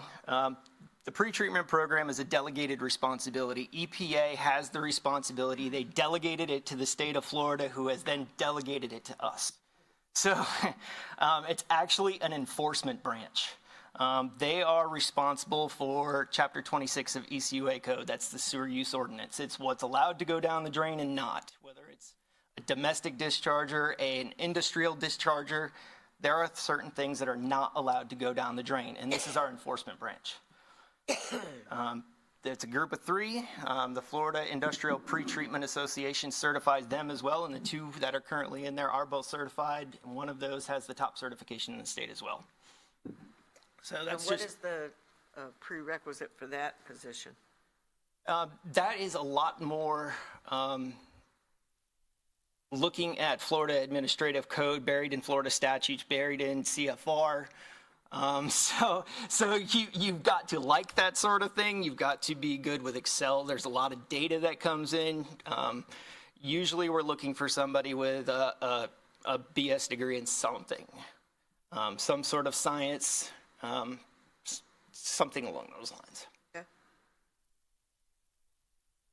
So I know one of the big things that we want to talk about goals. So I pulled out 3 particular goals from my 2024 targeted achievements. The first of these was complete the 5-year application for CWRF and Bayou Marcus. That means absolutely nothing to any of you all. Is it 1 page? Is it 100 pages? Is it whatever? I brought this. This is what has been submitted for CWRF's permit application at this very moment. These are all double-sided printouts as well. I think we are complete. We should know by Monday. DEP has a deadline of Monday to tell us if they need additional information on top of this or if this is considered a complete application. Bayou Marcus has been considered complete already. So that's 1 down. This should be 2 down. It looks at tens of thousands of samples. We go back in history 5 to 10 years. We go forward in history, forward in the future 5 to 10 years. It's hours upon hours of staff time, of consultants' time, because parts of it requires an outside person to come and look to make sure you're doing what you're supposed to be doing. So it just takes a lot of effort. Central, for example, we've been working on for over 1.5 years now. And like I said, I should be complete before Monday. They should give us that. And when I say complete, that doesn't mean we have a new permit. That means DEP has everything they need to consider giving us a new permit. Where are we in the future? A long ways out. I don't expect Central's permit for 24 months probably, somewhere in that ballpark. So that's one of them. The next one, and this is always the one that we want to hit, this is our 100% goal in every single year's budget, is we want to be compliant with our operating permits. That's why we're here, the operations. It's not as easy as it may sound.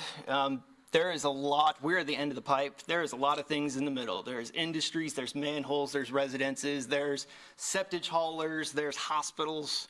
Any one of these can put anything down the drain, it shows up on our doorstep, and it can completely change our life. Just that fast. So let's look at data, numbers, how we do. So you'll see there, calendar year 2023, well exceeded out of whatever that number is. I can't see it from here, 13,500 and something total. We missed on 6. And then you look at so far this fiscal year through 7 months, we have missed on 1. So I don't know how much better we could do, in all honesty. The one that we've got this fiscal year, that was a zinc result at Pensacola Beach. Somehow the laboratory analysis said we had more exiting our facility than entering our facility. Makes absolutely no sense. So can't say much about that. There is something to say, though, about the calendar 2023 data. If you look, CWRF had 3 permit excursions.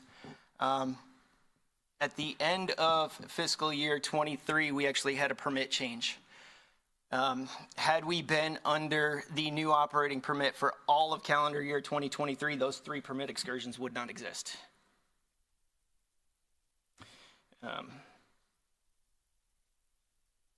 That being said, peak performance awards. We need to achieve less than 5 excursions at each of our facilities in order to get an award from National Association of Clean Water Agencies. So an award for each of our 3 facilities for 2023 is on the way. This marks 4 out of the last 5 years that all 3 facilities have gotten an award. So, you said. Something else I do is I try to identify several changes that can create more efficient or cost savings. I just spoke about, as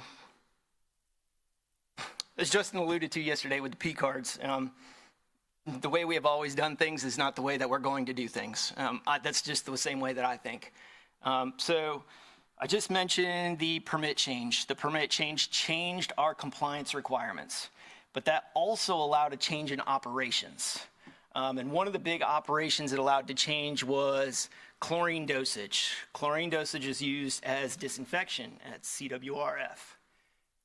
Under the old permit, we had to have a longer time and a higher residual. By making the permit change, we're able to dose for a shorter time, a lower residual, and what's that end up being? A 25% savings in sodium hypochlorite. You add it all up, it ends up almost $400 a day is where it comes out to being, is what we're saving at this very moment. So you start adding that up times 365, it adds up really fast. Yes. So say that again, what change you made to make that savings? So last year, it was recognized that Central's permit, they were being permitted to create an effluent, a final water product that could be sprayed on a person. And that's not what CWRF does. CWRF does industrial discharge, and they do it in spray fields for groundwater recharge. By changing the permit so that way it recognized what it was actually doing, that changed compliance requirements. So by just simply changing where DEP mentioned that the water was going, allowed us to continue all of our current discharges, but make all of these other changes along with it. So number one, it brings us into better compliance, and number two, it saves us money on hypochlorite. Because now instead of having to have our effluent for 25 minutes inside of a tankage, and at the end of that 25 minutes having a 2.5 chlorine residual, being measurable at 2.5, right now we're down to 15 minutes and we can go down to a 1.1. So we can dose half the chlorine, a little less time, and that's where the savings comes in. Madam Chair. Yes, have Mr. Stevens first. Oh, sorry.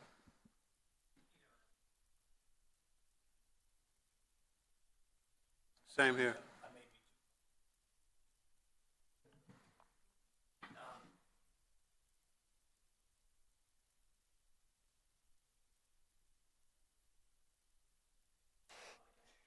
We'll get there in a second.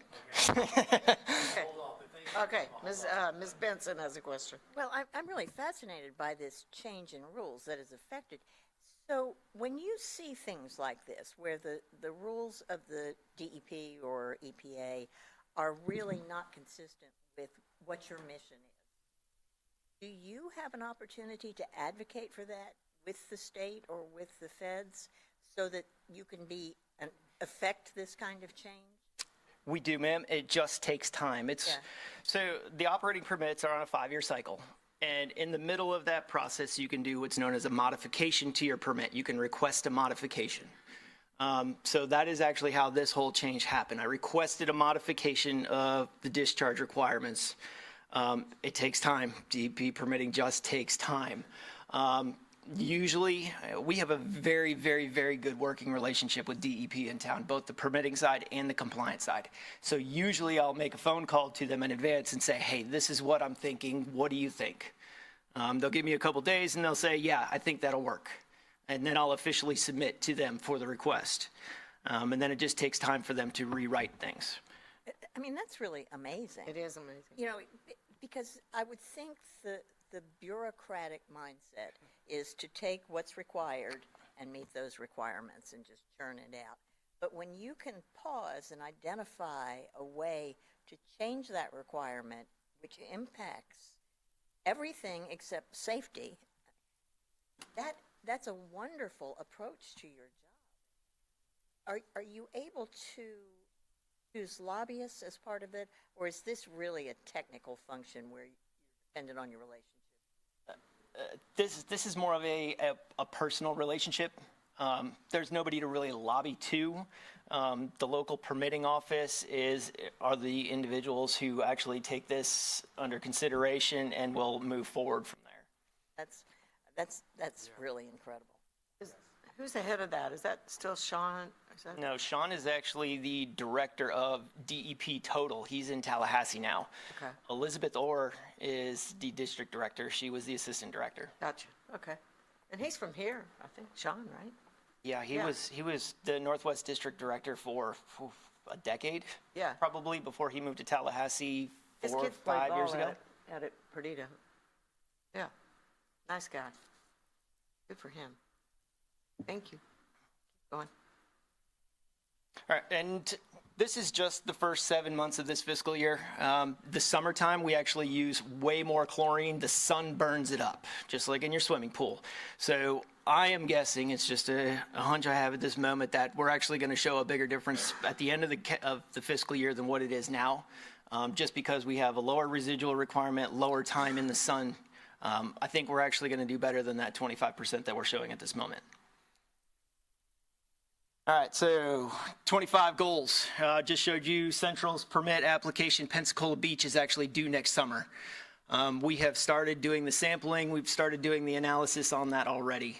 I'll be looking at bringing a consultant on board probably somewhere about the April timeframe, so that way we can meet the rest of the requirements, have submitted by August 25th of 2025. Next one is come into compliance with any new or updated water quality parameters in Bayou Marcus and Central. As I just said, I don't expect Central. It may happen. There's been weirder things happen, but Bayou Marcus we should have somewhere within the next 12 months. And I also expect that there will be changes to its operating permit. What exactly those are at this moment, I don't know. Can't even predict it. So we'll just have to wait and see. Usually I will get a heads up from permitting prior to. They will send me what's known as a preliminary draft, and they'll say, this is what we're considering your permit looking like, and they'll give me a moment to comment on it before it actually goes out to public comment. At that point in time, I'll know what possible changes there are to the permit. Then as well, we're looking at doing what's known as a local limit study. This falls into the pretreatment program. It's something called local limits.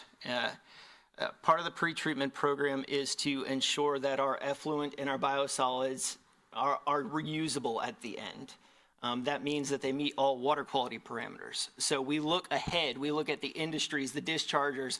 Are they putting too much loading of something like zinc, of lead, of any metals, of other parameters, volatiles, into our sanitary sewer that we do not have the capability to remove?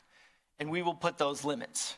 So if you look around town right now, places like the Perdita landfill has pretreatment, Armstrong Industries has pretreatment, Reichhold has pretreatment.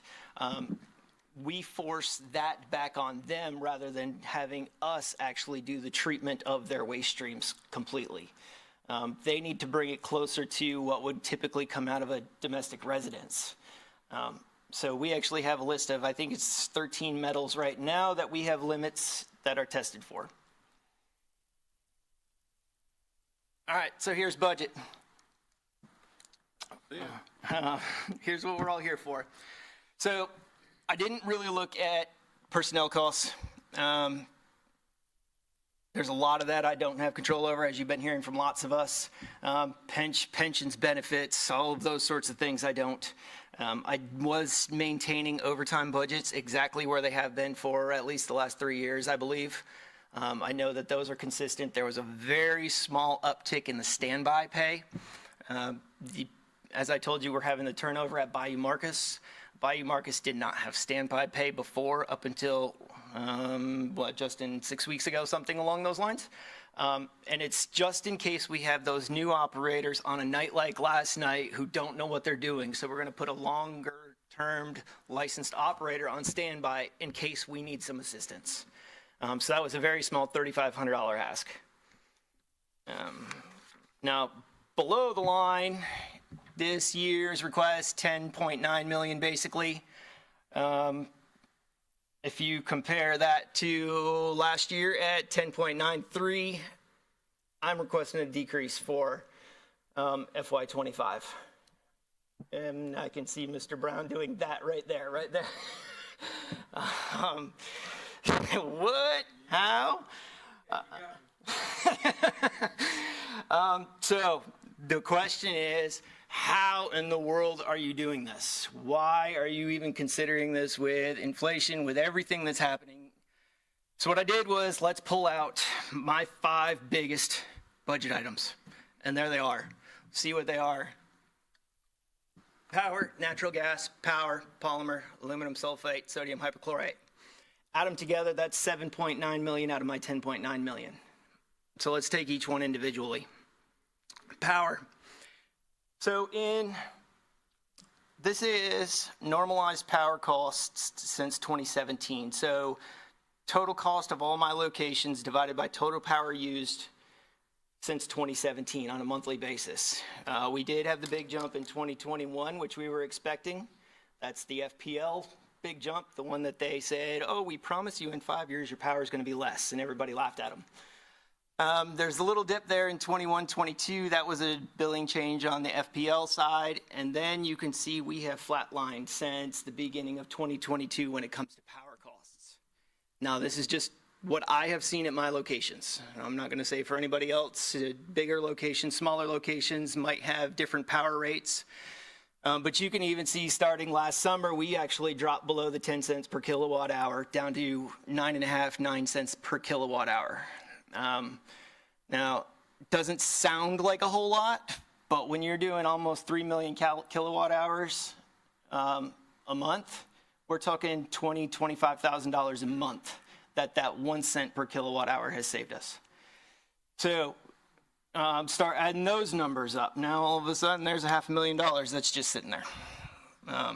So there's power. We'll go to natural gas. A year ago, I stood right here, and we were on the downturn of that big, giant spike right there. And I stood here and I said, I am not convinced that that's going to stay down. Well, I have some semblance now that it's going to stay down. We've been, whatever that is, 14 months, and my natural gas is down. So we're not asking for an increase there. Something else when it comes to natural gas, my biggest user 100% is biosolids drying. As I said a couple minutes ago, let's not do things the way we always have. We have recently changed our dewatering procedures. We're coming up with a dryer cake coming out of our screw presses. What is this doing? This means that there's less water to dry when we put them in the dryers. And therefore, I'm anticipating a decrease in my natural gas usage because we're not having to put so much natural gas steam to the biosolids to dry them. And there's my usage over the past 7 years. So we're really consistent when it comes to usage as well. Polymer, that's the next big one. We actually use polymer to remove water from the biosolids before we send it to the dryer, before we send it to composting. It's the first step in turning sludge into the actual biosolids product. Yep. This is a chemical that is not easily bid. It's more beneficial to do what's known as field trials. Every chemical company makes polymers different, and they do different things. So you can't just say, I want this product and I want it to be exactly like this, because that's only going to get you one manufacturer. So just last month, we underwent a field trial. We've been using a polymer since Central Open, so 12 years now. Just last month, we went under a field trial with a different vendor who said, I can do that. So we gave him time. We said, okay, we'll buy your product. We'll put it in line. We'll see what happens. It is extremely similar to what we currently use. That being said, in the last 3 weeks, I have had a visit from that chemical sales rep as well as our current one. So I can 100% guarantee that polymer will be cheaper next fiscal year. Competition. Aluminum sulfate. Aluminum sulfate's next on the list. Purchasing reached out. Our contracts are done on a 1-year contract and then 2 years to agree. After that, if we agree to pricing, the alum manufacturer has said we will hold pricing for year number 3 in a row. So therefore, I'm good there. We just talked about sodium hypochlorite. That's the other one. That's the 25% reduction at Central. I am undergoing a modification at the beach right now to do something extremely similar where I would anticipate lowering the cost of hypochlorite at the beach as well with no change in discharge. So what about other reductions? We've changed operations of the UV system at Bayou Marcus, so that way we're getting longer life out of the UV bulbs. That's an extra $50,000 or $60,000 a year. We only have 1 permit application next year versus 2. Permit applications are $5,000 to DEP, $25,000, $30,000 to a consultant. So there's another $30,000, $40,000. We did a controlled burn this year, 1,200 acres at CWRF, ended up about $55,000. That's every 2 to 3 years. So there's more money. We're looking at, for water production, we look at, Tom has got a requirement for the unregulated contaminant monitoring rules, more affectionately known as UCMR. That's an every 5-year thing. We are finishing that up this fiscal year and we will be completed with it. So there's another 30 grand. When I started looking at numbers, they just started going down and down and down. So all of a sudden what I did was I found all of those index codes where, okay, we're going to fall short this year. Let's throw some of this over here, throw that some there, and we ended up pretty balanced when it comes to next fiscal year. And that's what I've got for y'all today. All right, Kevin.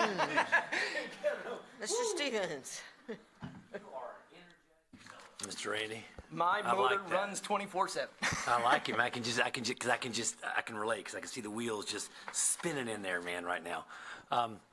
But no, I do appreciate the enthusiasm, the energy, and it's like you're saying, we need folks like yourself that are enthusiastic about their job. Anybody that looks or listens to you can certainly tell that you very much enjoy what you do. So I, for one, appreciate that. As we're going through the budget, obviously the only increase is personal services. So obviously payroll and benefits and so forth. And I'm assuming there's probably some raises or there's some additional money to retain good, solid people that you're budgeting in for. That would be next question fiscal for year. merit raises are included in that?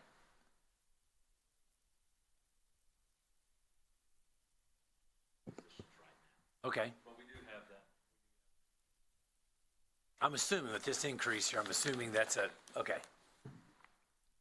Because regular salaries, okay. Increase, decrease, so 220, so almost $250,000, okay, which is the largest by far. But, credit to you, you've paid for yourself. I always try to tell my folks, pay for yourself.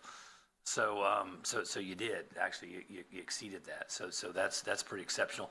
I was actually just whispering to Mr. Woody on the presentation, maybe want to get you into like purchasing or something, or start looking at, maybe you got some talents there in purchasing and cost-cutting measures or something along those lines, or. So I am an operator. I'm a state licensed operator. I also am an A licensed wastewater operator. Started as a trainee. I will be outside. I will turn down an office job if you try to give me one. It will not happen. I usually wear sneakers because I'm outside with my staff. But as we're sitting here, talking about some of these positions, because it sounds like your department's pretty full. You have a few. You've got a few open positions, but by and large, you're probably in the 90 percentile filled. Yeah.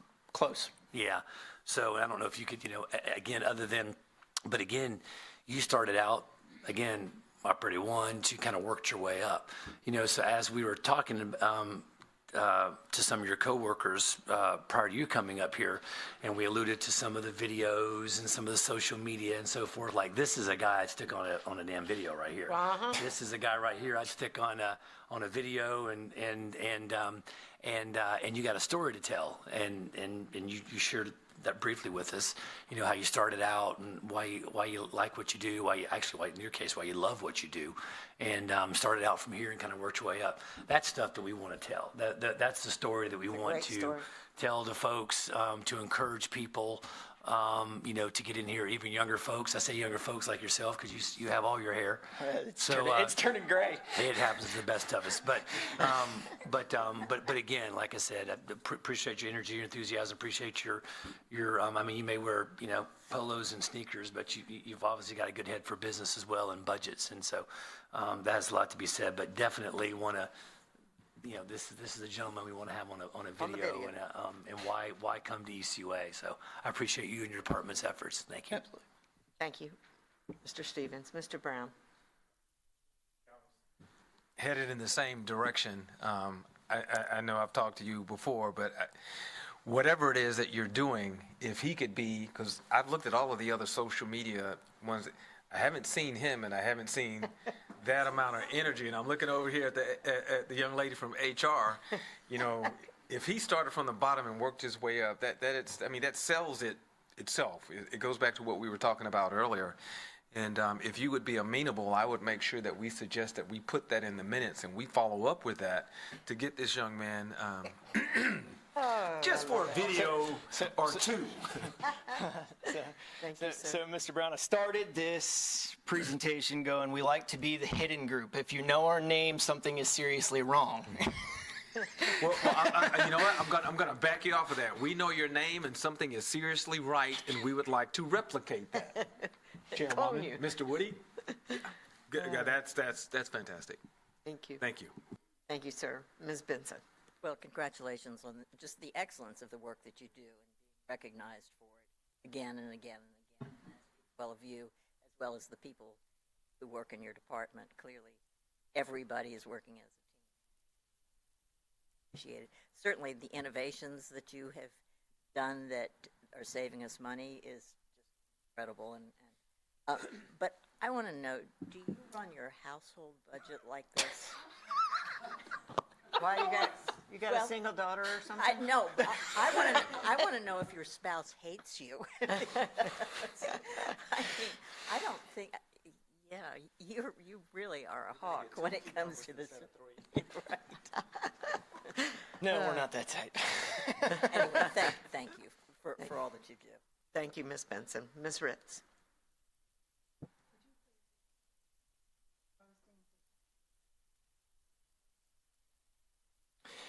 Okay, so the composting facility is actually in CWRF's operating permit. It is a biosolids discharge out of Central's operating permit.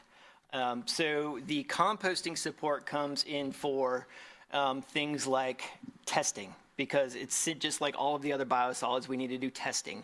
We need to register it.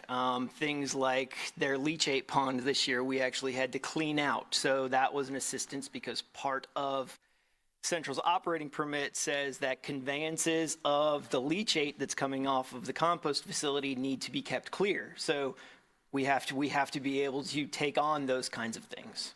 And that's primarily where the budget's used for. Unless the compost is down for a while, I'll swing some of that money over to our land application costs,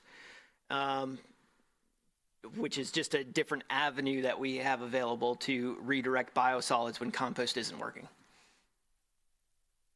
Thank you, Ms. Ritz. Mr. Williams? Bless you. Thank you. I wanted to make a correlation, see if I can. So reducing cost improves employment. You have less openings, but you're also reducing expenses. So is there a correlation to that? And I just threw that out there for the hardworking people in the back of the room. But that was for fun. Thank you. Please don't poke the Marine. He's down the hall from me. Thank you. Yeah, I know, right? I know how it goes. Well, that's on you. Let him come to you later. But too, I mean, the chemicals, I guess, are different that you use versus other chemicals that, and even the manufacturers are different? So even when these polymer companies come in, they do what's known as jar tests. So they will line up a line of jars, literally a line of jars, put our sludge in and take a little bit of their product, this product, and put it in there, a little bit of that product. They don't even know which is the best product that they have available. And they're all different chemistries. So they can't even pull one out and say, this is the one you want, until they actually go through and they do a physical test, and then we run a trial on it. So our company, Polydyne, who we've been with for over a decade now, was out at the beginning of this week, actually, and he did the exact same thing. He lined up cups, and he's like, I may have a better product for you. I don't know yet, so let me try some things. So that seems to be more costly for them, though, if they've got to go through a trial and error process on site to determine which product to go back and manufacture, then ship or send to you, and they do that for every customer? These products are manufactured regularly. It's not like it's a one-off for us. So they come with a very small quantity. They do trials, and then what we'll do is, rather than getting a full tanker load, we'll get about 8 to 10 totes. They're 250 gallons a piece, plus or minus, and we'll put those in our process for a week, 2 weeks, 3 weeks, however long it lasts, to see how it runs long term. I agree to it. We're using it. It's an operation cost. I agree to pay for the polymers that they're sending me during this trial period, but they send me a small batch of it. How long does a batch last? Depends upon how many totes I get. Could be anywhere between 7 days, and I think that the one that we did 2 years ago was like 30 days, so we probably had 20 totes on site. So do you have any supplies of chemicals that you get any more frequent than weekly? Yes. What? Sodium hypochlorite at CWRF. They come in 6,500 gallon tankers. You start using, when you talk about total flow, you're using 750 gallons a day. Something along those lines. So just use every 6 days. Aluminum sulfate, depending upon dosages. Those two are probably the two big ones. The polymer is usually every 4 to 6 weeks, but that also is a $63,000 tanker that shows up at our door. Every 4 to 6 weeks, though. Yeah. So Okay, just trying to see if perhaps there's some way to replicate. They're talking about some of the savings particularly. And at this point, I'm not sure, but I do think there is something about the frequency in which we receive our shipments as a means of reducing, if nothing else, transportation costs for getting it to on-site from wherever it comes from. So that's, again, just something for the masses to hear me say. So there is only one chemical that we receive in my department that is not a full tanker load, a full 80,000 pound tanker, and that is sodium bisulfite at Pensacola Beach. Sodium bisulfite at Pensacola Beach, we do not receive that way because we don't have the tankage to hold it. We just can't hold the quantity. It's something I've been looking at. I got with a structural engineer this year to say, can we increase the size of this tankage on this particular, it's the old UV basin at Pensacola Beach. And he said, not without a whole lot of structural changes. So other than that one, we order in the absolute bulk that we can get on site, and it comes to us that way. Composting is a product that we produce from the bio, correct? So is it something that we can produce more of for consumers? Just kidding. I said if we have a hurricane. The operations of that facility falls under Mr. Tommy Fitzpatrick, who I think is up tomorrow, and that would be a great question for him. Okay. So when it comes to the composting facility, I oversee the permitting of it. I oversee the compliance of it before it actually goes out. He is the operations and the sales kinds of person. Okay. Thank you, Madam Chair. Good job, thank you. Great questions, Mr. Williams. Thank you, Mr. Sears. And, you know, one thing that Randy did, he says he doesn't like to be in the office around people, you know, but he humored me and did LEAP one year. And I tell you, that was, I saw a change in how people felt about ECUA that year. And it just kind of started.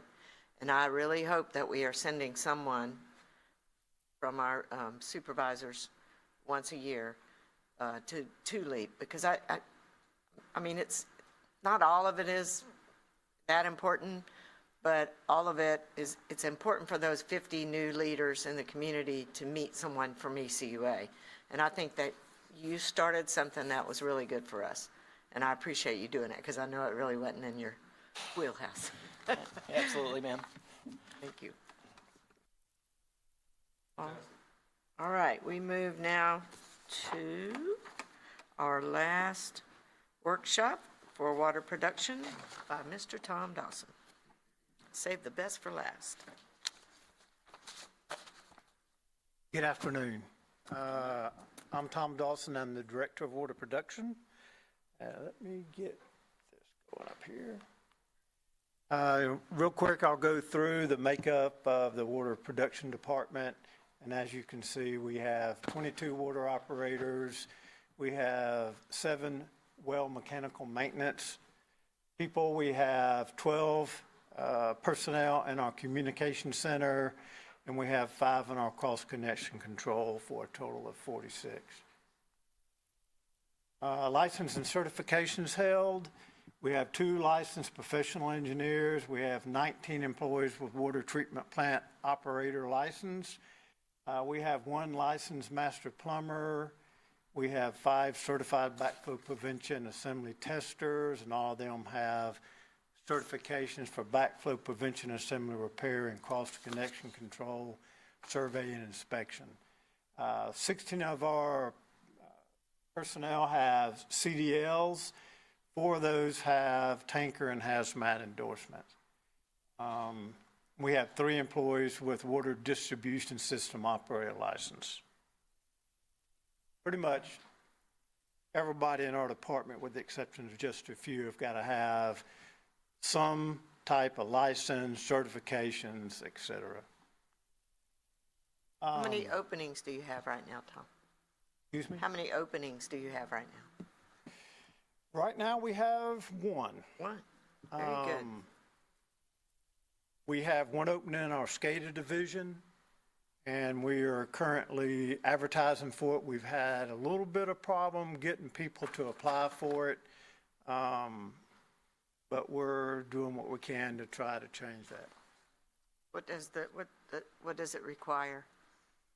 Well, SCADA is shift work. That's part of the problem. Okay. We have a lot of very qualified people in the field that are that work normal day hours. They do not want to go into shift work. Also, the SCADA department is pretty high pressure, and a lot of the folks that work with them see that, and that's also something that, you know, we've got to overcome. So we are talking to some of our employees about the opportunity. We talked to HR about different possibilities to make, you know, people want to come into that position, but with it being rotation work, it is difficult sometimes. We have 31 water production facilities. That's how many permitted wells we have. We currently have 28 that are actually in service. We also are responsible for the ground storage tanks, elevated storage tanks, and booster stations. We have 8 ground storage tanks with 5 pump stations. An example of that is we have 3 tanks and a pump station at Pensacola Beach. We currently also use the reclaimed water tank until it is used for that purpose. But then we also have Mobile Highway. That's got a pump station and tank, et cetera. So we have 5 facilities that have all of that. Okay. I'm going to quit hitting that here in a minute. And I think Dr. Walker has a question. Okay. What's high pressure about the SCADA It's just busy. There's always communication going on, looking at the SCADA screen and looking at what's going on at all the facilities. And I've got it, you can see up there on the picture, the SCADA screen actually shows what's going on real time. So, and you get alarms, you get a lot of alarms for different things. A lot of alarms are not a big deal, but you still have to, take care of them. You have to see what's going on. You have to put out work orders if something needs to be fixed and that sort of stuff. And They look like during air emergency, traffic controllers up there.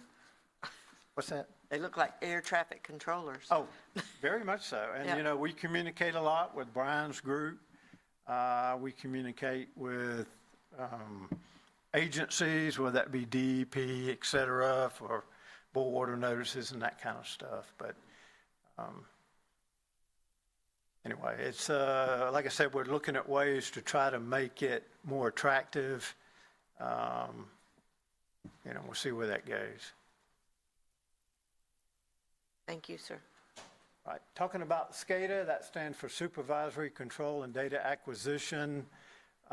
We have actually two sides to that. One side is the potable water side, where we not only monitor our wells, our pump stations, and our tanks, but we're able to control them, start them, stop them, et cetera. The other side is the lift station side, and we mainly monitor the lift stations. Really, the only thing that we do control-wise is in an emergency we can shut down. But cross-connection control, yes. That one is really changing because of the residential side of it. And I'll get to that in a few minutes. Our goals every year, pretty much the same: provide our customers with high-quality water for consumption with quantity sufficient to meet customer demands and fire flow as economically as possible. Display a high level of professionalism and cooperation with dealing with ECUA departments, customers, regulatory agencies, and the general public. Objectives: initiate and complete construction of improvements, including capital improvement and renewal replacement, needed to meet water production demands. One of the areas in our system is the Beulah area. The population out there, therefore the demand is increasing pretty rapidly. We are currently looking at doing a test well on the west end of Divine Farms Road, right at the interstate, so that we can get more water source for the Beulah area. Surpass all primary and secondary water quality standards. That's pretty much a 100% thing. Either we do or we don't.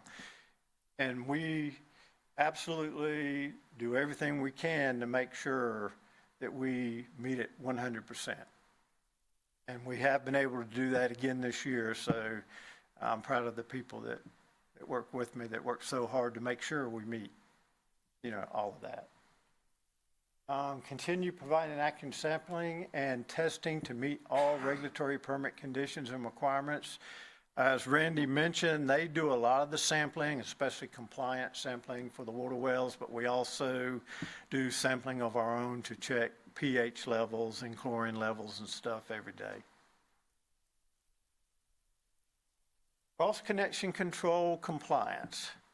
For fiscal year 24, the accomplishments, we achieved 100% compliance on the commercial side.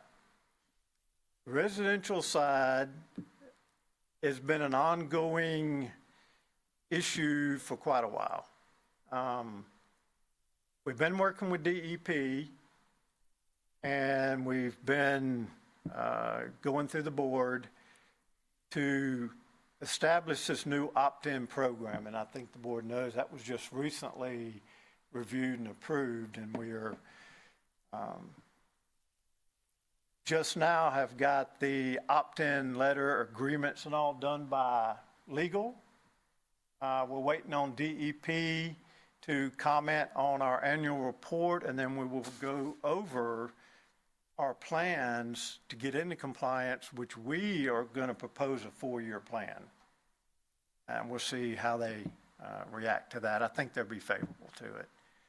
And it looks like if everything goes as planned, we'll be sending out the first round of letters in June. FY25 proposed accomplishments on cross connection, continue to achieve 100% on the commercial side, and continue implementation of the residential opt-in program to come into compliance fully with that program, in the next 4 years.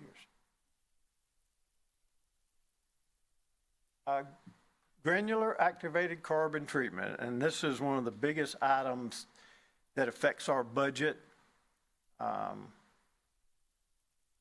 Last year, proposed accomplishments with the Avondale Molden Well was to get the foundations complete, the vessels delivered and set, piping completed, back T samples done, and we have now received DEP clearance to put some of the piping in service. We are waiting on carbon media to put in the filters before we actually go through the GAC treatment.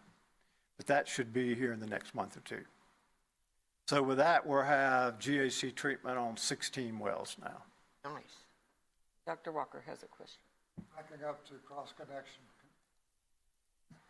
Backing up to cross-connection control. You're starting a new program. You're asking customers inviting them to opt in. Is ECUA taking over the provision of backflow preventers and so forth? Is this something new? Actually, the residential rule's been there for a while. DEP has indicated in the last few years that they were going to require 100% compliance. Is ECUA now going to construct the The opt-in backflow program preventers? actually is where a homeowner can opt to have ECUA place the backflow and test it, and then they will pay for that over a certain period. Okay. With monthly payments. Okay. They don't have to opt in. They can do it themselves. And it's going to be very interesting when we put out the first few rounds of letters to see how much participation there's going to be. I know for most people, I would certainly opt in because you're probably going to get a better price. I don't know, plumbers is what, And then an individual homeowner has got to go from scratch. They've got to find a plumber, they got to figure out what has to be done, all that kind of stuff. And then they have to pay up front. Right. I think it's a very good program. I think Thank you. I think it is. Thank you. Question. Yes, sir. What is the compliance for the residential area? Does it have to be 100%? If they don't opt in, are they required by a certain date to go through all of the other process themselves? Is there a deadline for that? Yes, there are there's a schedule put together that says we send them the letter on the opt-in. If they choose not to opt in, they have to do it themselves, and they're getting a certain amount of time. If they don't do it, we send them a letter telling them we're going to shut the water off.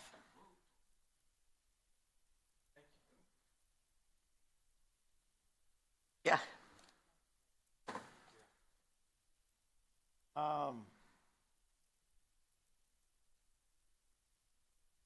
F and Scott, well, we replaced the 4 vessels there, made piping adjustments, put in new media, and that is now in operation. 9 Mile Road, we have been trying to get a permit. The way that site is we have an existing site with the water treatment facility and the well on it. And there's a thin strip that is owned by the tower company that's behind us. And then we bought the property on the east side of that to more or less make sure that a pest control company was not sitting right next to our well. We bought them out. But we want to put the GAC filters for the 9 Mile well. It's going to take 8 of them. We want to put it on the other property. There's more room there and it just makes more sense. But we've had to get an easement to do so, and we've worked with legal on that. And that took the better part of a year and a half. And I think what finally moved it is the attorneys told them, look, we're going to get it more or less. We're going to go eminent domain if we have to. We'd much rather work with you.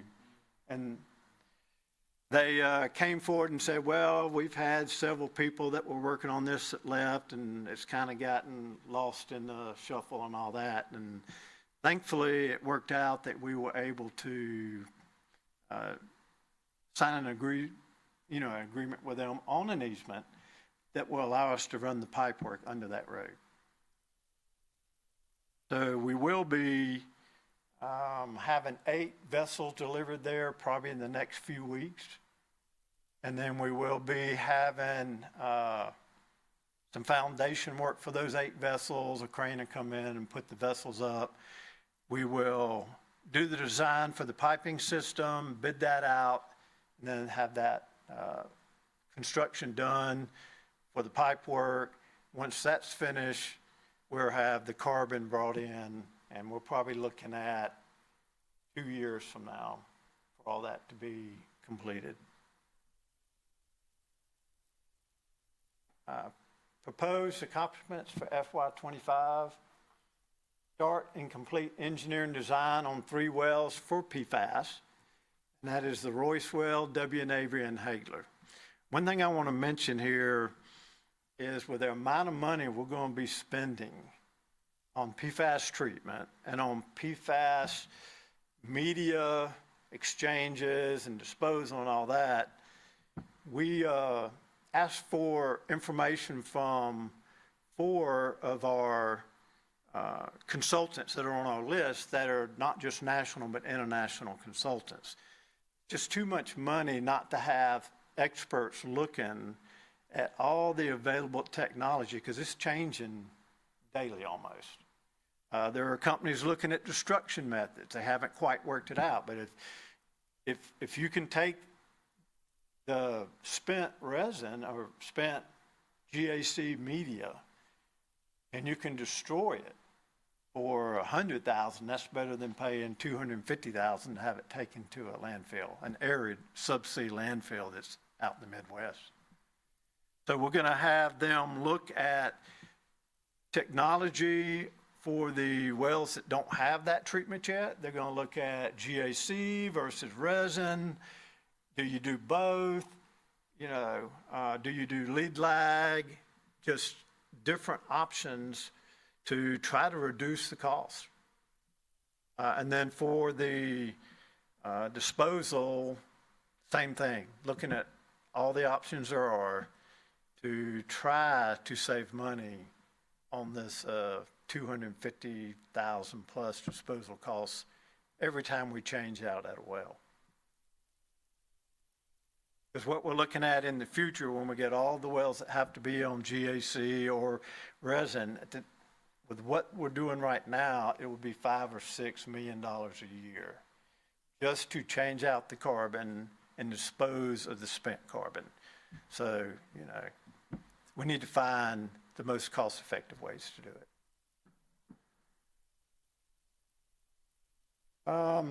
Commence construction of the GAC treatment system for the 9 Mile well. That was one thing that I had mentioned. We had hoped to have it done sooner, but the easement tied us up. We looked at going around the need for an easement. It was going to cost another $400,000 to $500,000. So we just stuck with it and finally did get the easement. Optimization projects.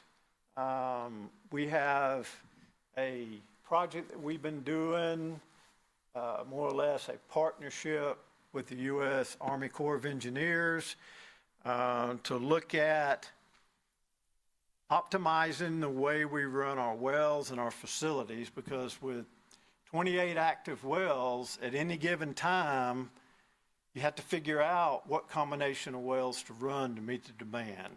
And that's hard to do, even for the operators that we have that have a lot of experience. The end result's going to be that we provide them with a computer program that will look at the conditions out in the system and advise them in the best way to meet those demands at the lowest cost available, which is, running fewer wells, running wells that have a lower operating cost than others. And if you look at the graph at the bottom there, those are costs to run wells per 1,000 gallons. Far left, the most economical. Far right, the most expensive. How do I know which wells are which? The names are under those. Can you read it? Not from here. I can get you a larger copy if you want one. I can read them. Yeah, you, okay. What's the one to the far right? Which well is that? I would have to come up there and look. It says Villa. But I was about to say, I would imagine it's going to be Villa or Lillian, one of those wells. Where's that? Lillian, Molden. Where's that at? Those are both on the southwest part of town, and the reason they're expensive, they have high iron compared to the rest of the wells. They have GAC to remove the iron. That is an expensive proposition. They're all three in my district. Okay. Unfortunately, the blue shows the added cost of GAC, and a lot of those to the left, you're going to see some additional cost to run them. We have 2 wells right now that have no detect to PFAS at the current detection level. We have 4 more that are under the newly set MCL, with the new MCLs being 4 parts per trillion, PFOS and PFOA each.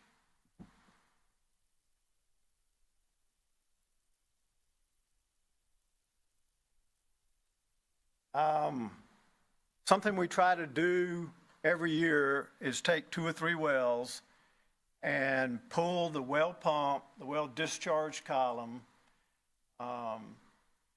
video, downhole, the screen and all. We clean it. Sometimes brushing is all it takes. Sometimes we brush it, and we also use chemical treatments, whether that be an acid, or that be high chlorination to clean the wells up. And that's preventative maintenance. Because if you let a well go too long before you do that, you start losing some of your specific capacity of the well. And in some instances, you can lose the well completely. So we try to do 2 or 3 of those a year.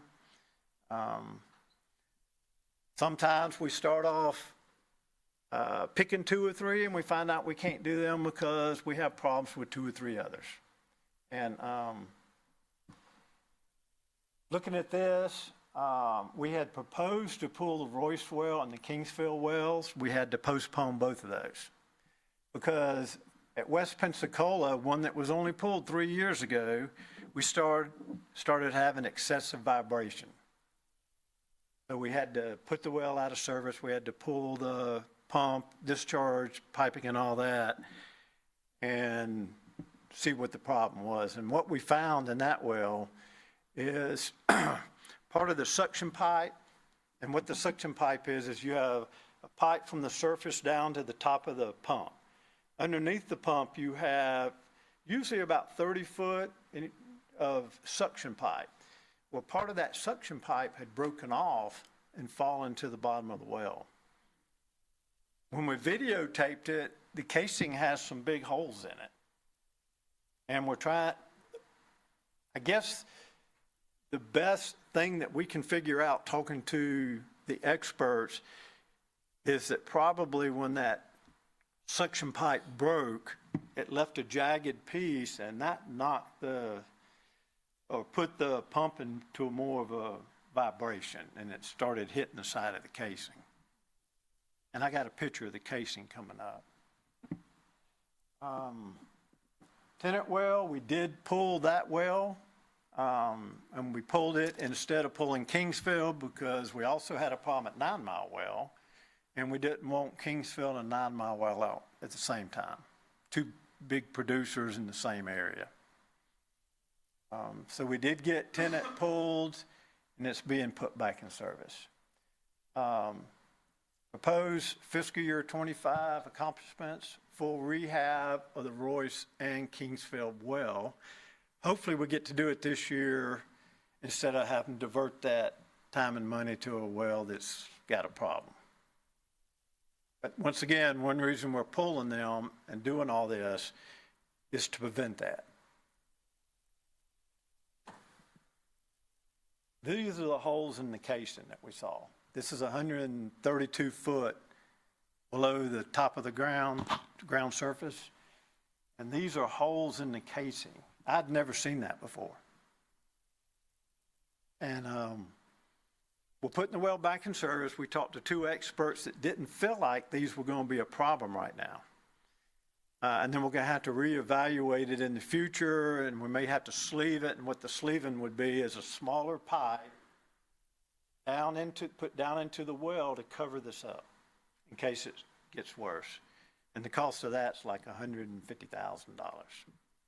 So with the advice of those 2 well experts, we're putting it back in service, and then we'll have to watch, what goes on with it.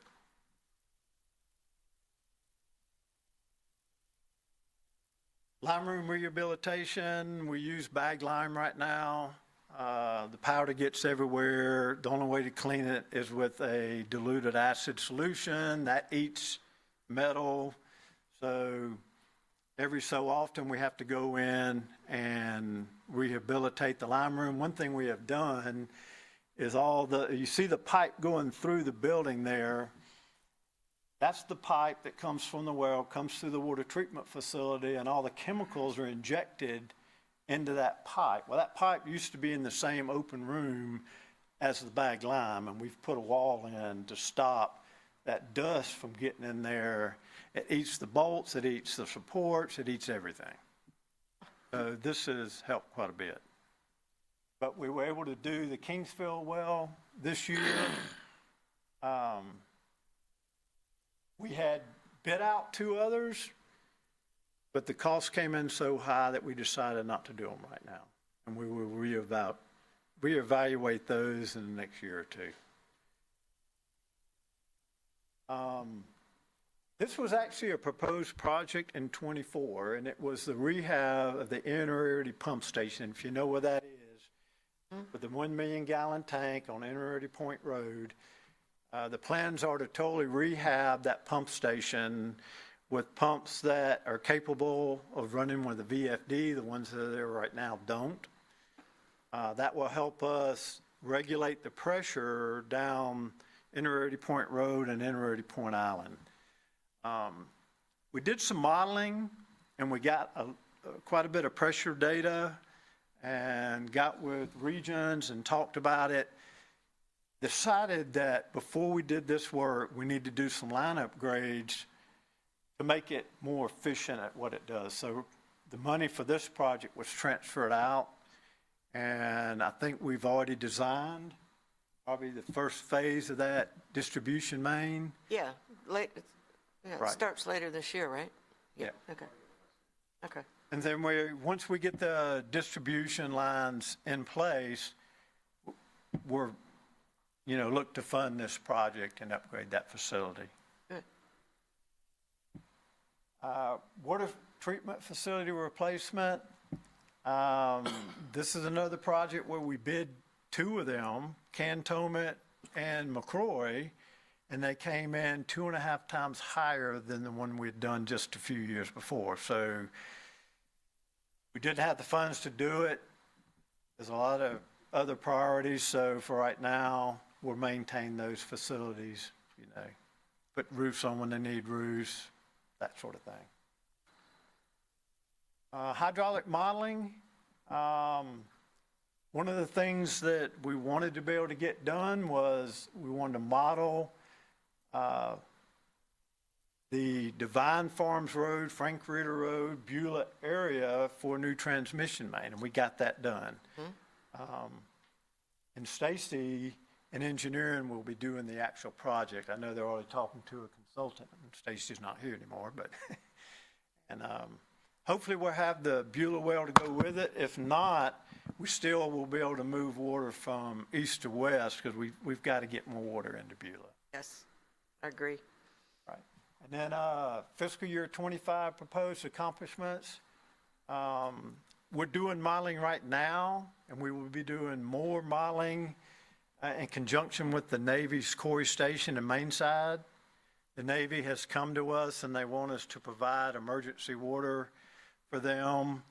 In fact, they've done a new emergency water line there at the Navy Hospital that goes to their water plant at Corey. And that's almost complete. Now they're taking it a little further. In the last month, we've met with them. They want to come in their west gate with another emergency line and connect that to their system. And they have mentioned the possibility or probability of asking us in the future to supply all their water, not just in an emergency, but probably full time. So we're working with them on that. Beulah Well Water Production Facility, we mentioned the need for water in Beulah. We purchased a piece of property on Divine Farms Road right next to the interstate. We did a test hole. The test hole looked good. There was one little problematic area that we've talked to experts about. They don't think it's a deal killer, but we have actually got a test well out for bids right now. In fact, we had the pre-bid this morning. And we will have a well driller out there to do a test well and see how much water we can get from a well there and what the water quality is. And then hopefully it'll be at least 1,000 gallons or more capacity without any water quality issues.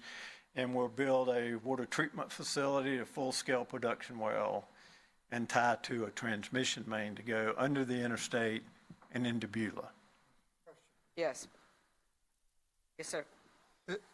Tom, is that location on Divine Farm Road, is that inside the ECUA water area? It actually is. It's right at the border. Yeah. In fact, construction water is going to come from Farm Hill. I think it's Farm Hill. Construction water? Yes. Uh-huh. Because we don't have a water line that comes down that far. Yeah, it is Farm Hill, yes. Yeah, Divine Farms Road kind of splits it. If you're on the south side, we serve some of that, and on the north side, Farm Hill serves it. But we're going to be getting construction water through an easement off of the end of a cul-de-sac and the subdivision to the north of where our property is. And like I said, we hope to have that out for contract here in the next couple months, come to the board with the resolution to award a contract, and then do the test well, hopefully get good results, and then move forward with that. We talked about the transmission main. It will run all the way from the 297-97 intersection, all the way down Divine Farms Road under the interstate, and then Frank Ritter Road, eventually all the way to Beulah Road. And I apologize, my sinuses are Yeah, that's okay. causing me problems. Tank inspections and rehabilitation, we have a requirement, and we would do it anyway, but it's required by DEP that you do a full-scale inspection of every tank every 5 years. This year, we had 5 that were drained, inspected, and then there was a report written up on work that needs to be done. And that work will be designed, and then we'll bid it out and get the work done. I don't think any of the work would be what would be considered major, like a total overhaul that cost $1 million. Most of it is either spot coating work or safety, ladder issues, and that kind of stuff. I think we only have one 5-year coming up this year, and that's at the southwest tank. Elvin McCorvey Memorial Water Production Facility, and I know that's a very busy drawing. That project is well underway. The well has been drilled, the casing's been set, the screen has been set, and the well driller is developing the well. And in development, what they do is they put in, they flow it for one thing to try to get the fines out, but they also sometimes use dispergents and other things to help get the fines out of there so that there are flow paths into your screen and into your well. And that should be finished in July. So we're getting close on the well. The ground storage tank is also under construction. Those are some pictures of it. You can see the one on the bottom right shows the sides of the tank. And they're shotcreting around the perimeter of the tank. That one is supposed to be finished probably a little later, maybe September, October. And then going backwards, there's also a pump station, a water treatment facility, and carbon treatment. That project has been let, and the expected completion of that is going to be in September the following year. And at that point, we'll be able to put all that in service. So it's coming along pretty good.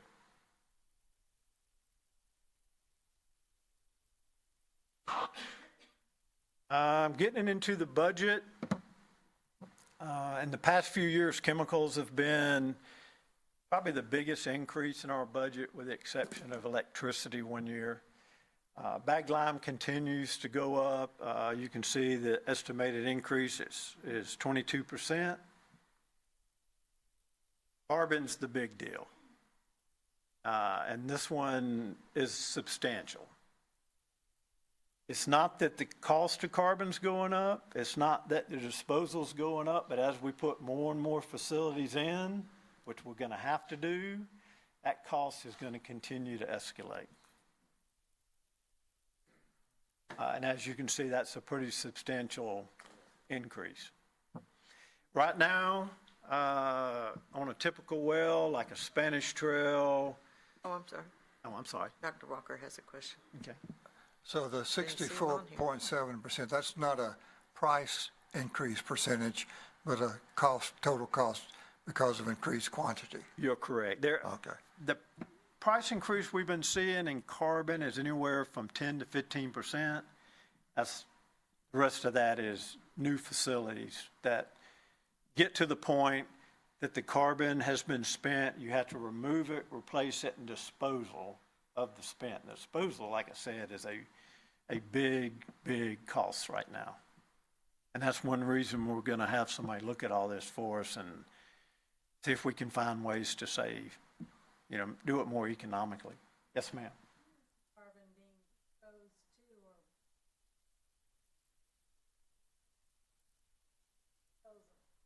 or It is taken out to the Midwest to, I always get it backward. I think it's Idaho, not Utah, but anyway, it goes to Idaho, and it's a subsea arid landfill that it's going to. It's the same landfill type that the Navy sends all of their PFAS waste. Our options, because of the fact that we have mercury in the carbon, or we have radionuclides in the carbon, it can't be reactivated. Because it's got PFAS in it, a regular incinerator they won't do it. You can send it to a hazardous waste incinerator. The cost is $350,000 to $400,000. And we made the decision a long time ago, us being executive director at the time with Steve Soil and legal, that we did not want to put it in a regular line landfill. because we were starting to see a lot of evidence of utilities suing other utilities for leachate getting out and getting into their groundwater. So, and there's a lot of companies right now looking at ways to destroy it, and hopefully someone will come up with something that will totally destroy the PFAS. It'll break it down into things that aren't a problem. Right now, I've read about 4 or 5 different techniques they're looking at. 4 of those are high energy and high pressure, which means they're dangerous. Yeah. One is very promising, but they're just starting to look at it. And it's actually using ozone and a different type of environment with the use of, I'm trying to think of the way to put this. They're using electrons, high speed, to tear the PFAS apart. That's probably that's a very basic understanding of what they're doing. It's a lot more complicated than I can go through. Yeah, Oppenheimer. Operating budget. The original approved operating budget last year was a little bit over $7 million. We had to transfer $700,000 into that budget for carbon disposal. The operating budget this year is $9,676,000 and change, and that is an increase of 25%. Almost 70% of that is the cost of just virgin carbon and disposal of carbon. That doesn't include the additional costs of all the testing we have to do now. And each test for one sample is $300 each. And for each GAC vessel, we have to sample different layers. We have to know in that vessel where the concentration is so that we can take it out of service and replace it before it breaks through. And that's going to become even more important now that there's an MCL.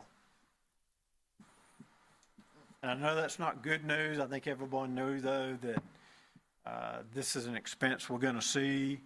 I guess the good news is that it appears we will start seeing some recovery through the lawsuit and agreement as early as probably mid next year, I believe is what they're telling us now.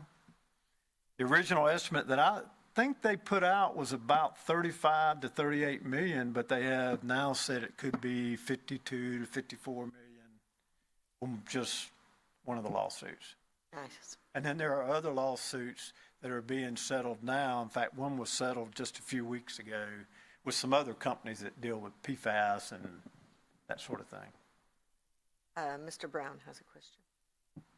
Yeah, well, he answered one of the questions with respect to the money that was coming in from the lawsuits. I was wondering if that's going to be able to help compensate all of this cost, especially with the carbon. The second question goes all the way back to the slide 14 where you had the casing damage, and you kept referring to the experts who don't feel like it's an immediate problem. If there were, is it a possibility for there to be like a catastrophic failure in that area? And if that happens, if there is a probability of that, what are we looking at cost-wise in addition to just going ahead and putting a sleeve in sooner rather than later? I'm not sure I understand the question, if you don't mind. They were telling you that it's not an immediate concern, so you're not going to put the sleeve in right now? Oh, okay. Over the damage? I'm still So thinking if- PFAS, I'm sorry. Yeah, I'm sorry. I went all the way back to slide 14. My I got you. apologies. I I should have got asked that question earlier. But if there is some type of failure, because you referred, I think, 4 times to the experts kept saying or telling you Correct. that it is not necessary to be done now. I felt like there was a hint of concern when you were saying that. Yeah, I would, I wouldn't be truthful if I told you I'm not concerned. Because what happened with that well was after 3 short years, we had failure, and then we found this damage. I'd never seen this before, and all of my years of working on wells and looking at videos, I've never seen holes in the casing like this. So that's So, that's why we got Would you prefer to put the sleeve in now versus waiting as they're telling you that They you can are wait? absolutely sure, and of course, Don Palmer, our whole group talked to them. They don't think it's a problem. But you had a failure before that identified this area. Yeah. The reason for their initial failure is not 100% established. You know, did the casing break and a piece of it go down and cause a problem with the pump? But then did that cause the suction pipe to break off and fall down? I think the more probable is that the suction pipe broke, which with that jagged piece that was left, all of a sudden your pump's not balanced Right. because of that. And the pump started vibrating. There's not a whole lot of room in there. In fact, when they pulled the pump out, the edge of the bowl was shiny, which means it had been hitting. So they felt like, they being the well drillers that we talked to, felt like the damage that was done was a result of the suction pipe breaking off. They did tell us if that continues to go further down Yes. and gets past what's called a lap joint, because you have a joint in there where one pipe fits inside the other, and then if it gets past that, they said you're going to lose your well. So I'll go back to the original question. All right. Do you think it's okay to go with what they're saying and just wait until, because I can hear the concern in your voice. think it is I based on their- definitely hear the concern in your voice. Absolutely. I mean, you know, am I 100% convinced they're absolutely right about it? I don't know. Okay. I've never seen it before. So, but we are going to be watching it. Yes, We sir. take vibration readings. We'll be watching to see what's going on. And, you know, if we see any hint that something's continuing to happen, then we're going to have to shut it down, pull it out, look at it, and then possibly spend that money. Thank you. I apologize for going back No, that that's far. fine. No, that's my okay. fault. I was focused on that PFAS thing. But That's okay. One other question. Mr. Woody. Oh, I'm sorry. Go ahead. One other question about that. So that well is still in operation? we are putting it back in operation right now. They just fished out a piece of the suction pipe that went all the way down to the bottom. They were able to make a tool and they pulled that out. So that was good. So the wells, yeah. Good luck tomorrow. You get a start, right? Yes, I will. Mr. Woody. I want to touch base just briefly on that settlement amount that Tom mentioned. We've actually had lawsuits with several different entities. When we talk about those big numbers, we're primarily talking about the company 3M. We've also have lawsuits and have settled with a company called DuPont, and more recently one called Tyco.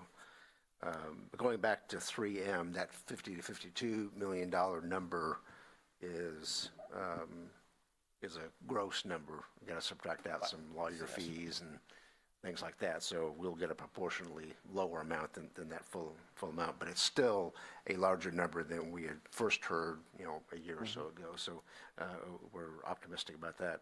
To break it down further, there's two components to the fees we're receiving. A portion of it based on what they believe, or a portion that's attributed to our capital cost of having to add new GAC, in a much smaller proportion that to help address some O&M costs. But when we apply that to what we believe are going to be our expenses, it'll probably cover maybe, if we're lucky, 75% or so, maybe 80 if prices don't go up too much of our capital expenses. But as Tom has already illustrated, the rising cost of O&M over time as we add more GAC filters is what's really going to go up. Look back 3, 4, 5 years ago, we were spending $300,000 a year, maybe $400,000 on GAC. Now you see we're 700,000 to $1 million now. By the time we add all our additional filters, we could be spending $5 or $6 million a year replacing GAC and disposing of it, et cetera, unless some other technology comes along. So eventually that O&M cost will kind of catch up with this after the settlement money is all spent and gone, and that will require ratepayer funds to pick up slack. That's a few years out, but it's coming quick. Thank you. Mr. Williams? Were you finished with your presentation? Question. That was it. This is just another picture of the Elvin McCorvey tank. Oh, I was going to ask, is that the Elvin McCorvey tank? It is. Yes. That was fast. I'll go back to this if anybody has any questions on the budget. This appears to be unsustainable. Know how to ask ratepayers for that kind of money year over year at the rate in which we're starting to see year-over-year cost. Yeah, the settlement with 3M, with DuPont, and with the others, it's not going to pay the total cost. They wouldn't be settling if it did. I mean, it's, but I don't think you're ever going to get even 60 or 70%.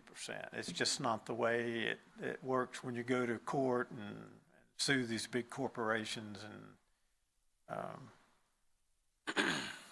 I don't even care about 3M, tell you the truth, but I don't see how we're going to take this back to the ratepayers and explain the scenario. So, what's best practices right now? I mean, I know how we're doing business, but is this how the industry is doing business? it is right now. GAC is the #1 removal method, but there's a lot being looked at. We've done rapid scale column tests to test different type of GACs. And then about a year later, we were approached by a company that produces resins. It's a different type of media. And we did 4 different columns of resins. In fact, one of the resins that they tested, they wouldn't tell us exactly what it was. It was something new that they had, put into place and on. It happened to turn out to be the most popular resin that's out there right now. It's called Fluorosorb, but they actually tested it with our water to see how effective it was. So is this maybe this is a rhetorical question, but I want to ask it this way anyway. This is a problem that's occurring throughout the state, correct? It's occurring throughout The whole, States. Not just the U.S., but global. It's a global problem. Okay, well, I was thinking United States, but globally. So who's helping us here? I mean, if this is that big of a problem, this is not just our problem. Who's helping us? That's a good question. Yeah, I mean, It's a very good why question. are we having to take this on as if this is our problem? We somehow created. We've got to figure out how to solve it, and it's a worldwide problem. It is. So how we feed that information back up the chain and say, hey, we realize how big of a problem this is locally. Is there any help nationally to resolve this local problem or this national problem, actually?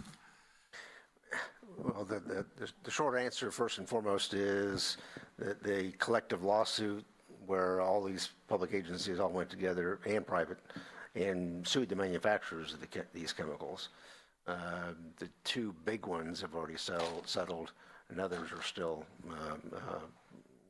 ongoing.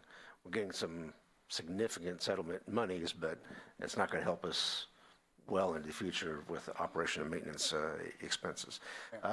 The EPA is, through the federal government, is offering some loan and grant assistance, but it's almost exclusively targeted to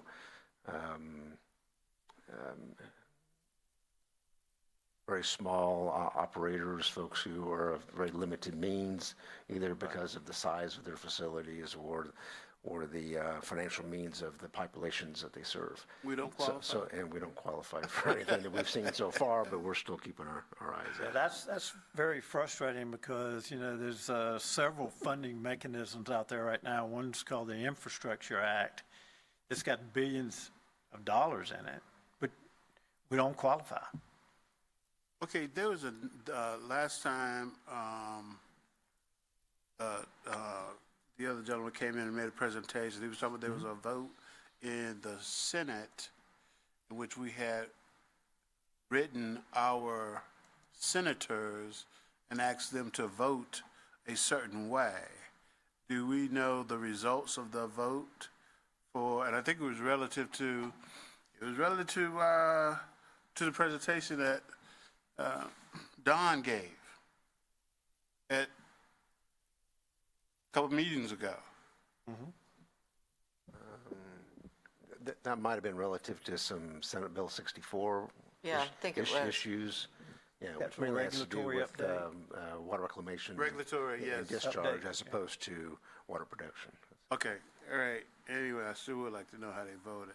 And then secondly, give me an overview, please, on how many places, how is our water tested and determined to be safe to drink from the aquifer to the faucet, or if it comes out of a refrigerator? How many times is it tested?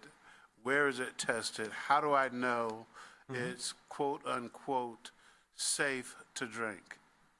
Well, we follow all state and federal regulations. The federal regulations, the EPA, have the primary, secondary contaminants. We test for all of those. That's part of the presentation that you saw, where our goal is to meet those requirements 100%. But we have to test every well, for some things monthly, for some things every quarter, and for some things every year. Hundreds, thousands of tests. Testing everything from, VOCs, whether that be benzene, toluene, which are gasoline additives, MTBE. Of course, we've had to deal with the tetrachloroethylene, which is a dry cleaning fluid. In fact, 8 of our wells have GAC on them initially for that. We have since switched the carbon type to a carbon that removes PFAS better, but also removes the VOCs. The iron well is a little more problematic because GAC won't remove, the same type of GAC that removes PFAS won't remove iron very well. So on those, we're probably going to have to look at a 2 treatment mechanisms.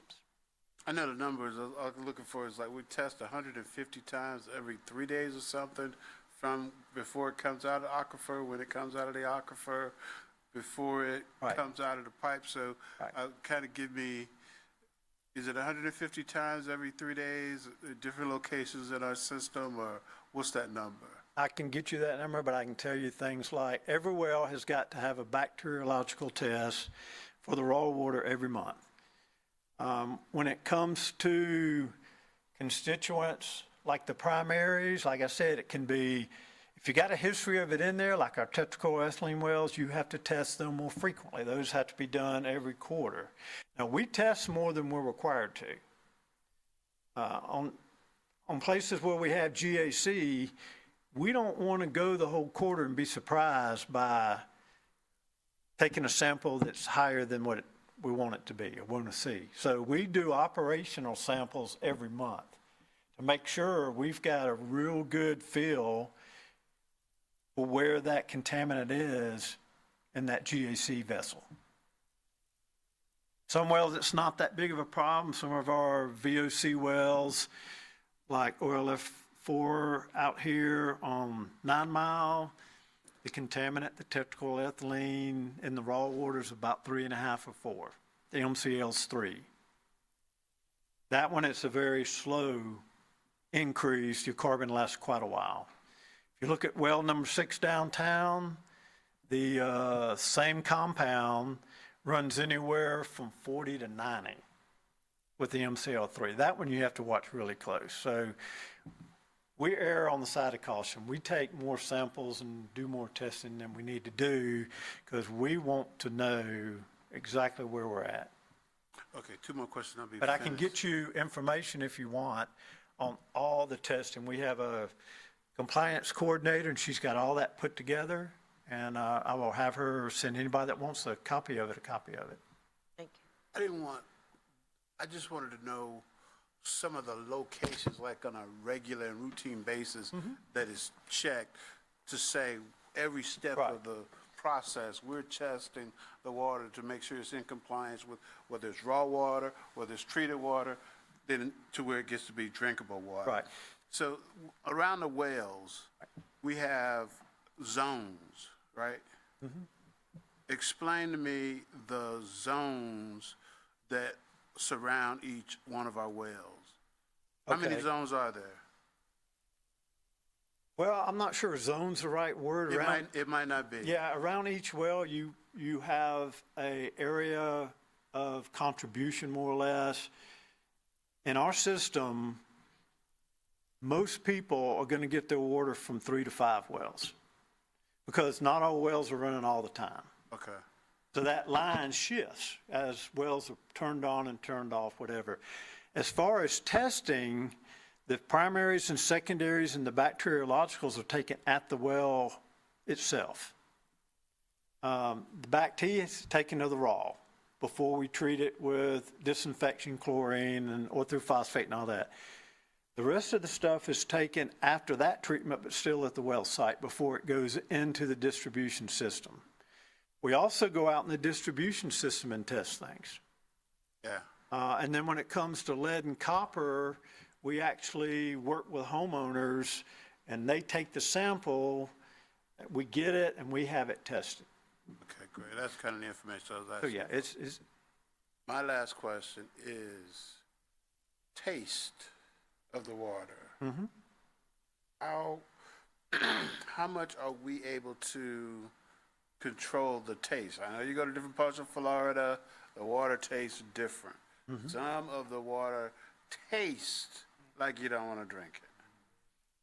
Our water, I thought, tastes good, but I've heard to the contrary of lately. So how much effect do we have on the taste of the water? well, our water actually is very good. We've won some water taste tests. There are some areas of the distribution system that may be dead ends, and Brian and them are very good at identifying where flushing needs to be done. That's a big deal. The flushing helps get water out that's been in there longer than it should be, really. If you got a 6-inch water main in a subdivision and it goes down a road at dead ends, even if it turns into a 4 after that or a 3, that 6-inch has got more water in there than the customers can use to create a good velocity. So the flushing is the way to get that resolved. You go in there and you flush it, you put the velocity through the pipe, and you know, the minerals, iron, manganese, that kind of stuff is flushed out. Thank you, Madam Chair. Thank you. So, I think Mr. Kirschner has a question. I do. I'm an old trial lawyer, so the lawsuit, I kind of perked up when you have a product liability issues like these, you are impacted by a whole bunch of plaintiffs. Who's watching our house? In other words, we talked about, $50 million, but, 60% we might recover. Who's watching it for us? That's what I'd like to know. Okay. Of course, we have our in-house counsel. They are part of it, but we also have a specialty attorney out of Texas that is one of the few attorney law firms that is part of this MDL that's going on for the Southeast, for the whole country as far as that's concerned. So they're involved with it, with the judge at that level. So I think we have very good representation. Good. And Dean, I think we're a bellwether on that first case, We right? are. Yeah, we were a bellwether on the first case, so, which is a good thing. Yeah, and the way it worked, there were so many lawsuits that instead of individually going to court with every lawsuit, They massed them all together. They did the MDL. They found a number of utilities to be bellwether utilities. We were in the top 10, so we went that far. We weren't in the top 2 or 3. But because we were a bellwether case, we've been told that our settlement is going to be more than somebody that did not participate in the bellwether case. Usually the way it is. All right. Thank you, Tom.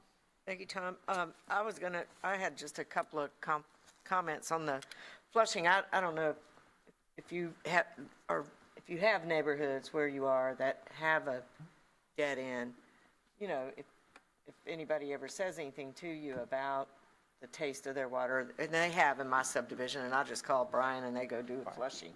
And so that'll help, you know. Right, and it's not, the water's safe to drink. Yeah. It just has a taste, and some people don't like chlorine, but, Right. you know, we have to maintain a certain chlorine level, and some people are very sensitive to the taste of chlorine. My sister's one of them. And, you know, at that point, they can, you know, put a filter in if they need it, or want it. I don't see y'all on here. Can I have one clarification on that point? Oh, okay. Before we Oh, you change? turned it off. Okay. And Mr. Woody has a Okay. question. Ms. Benson. So I wanted to thank Mr. Dawson.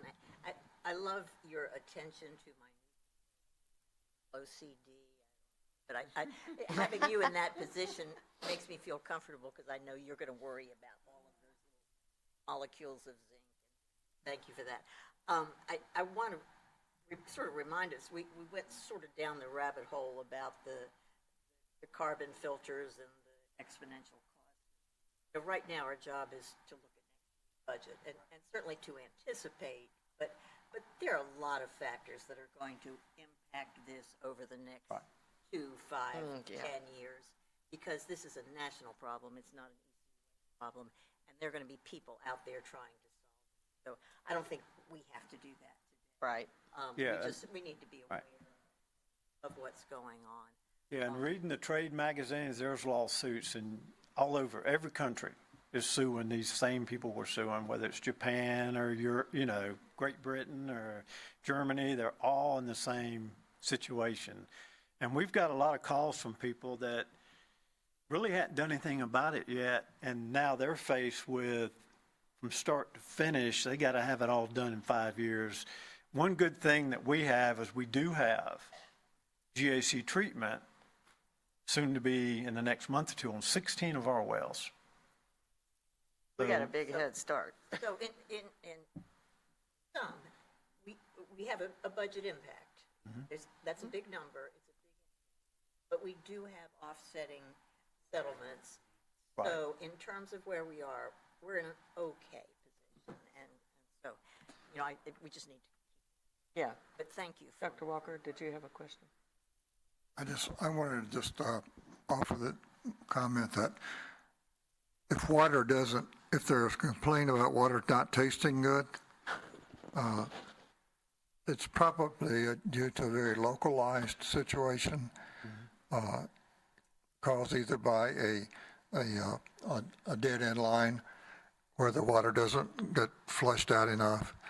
And that can be solved by asking ECUH staff to flush that line on a weekly basis even, if necessary.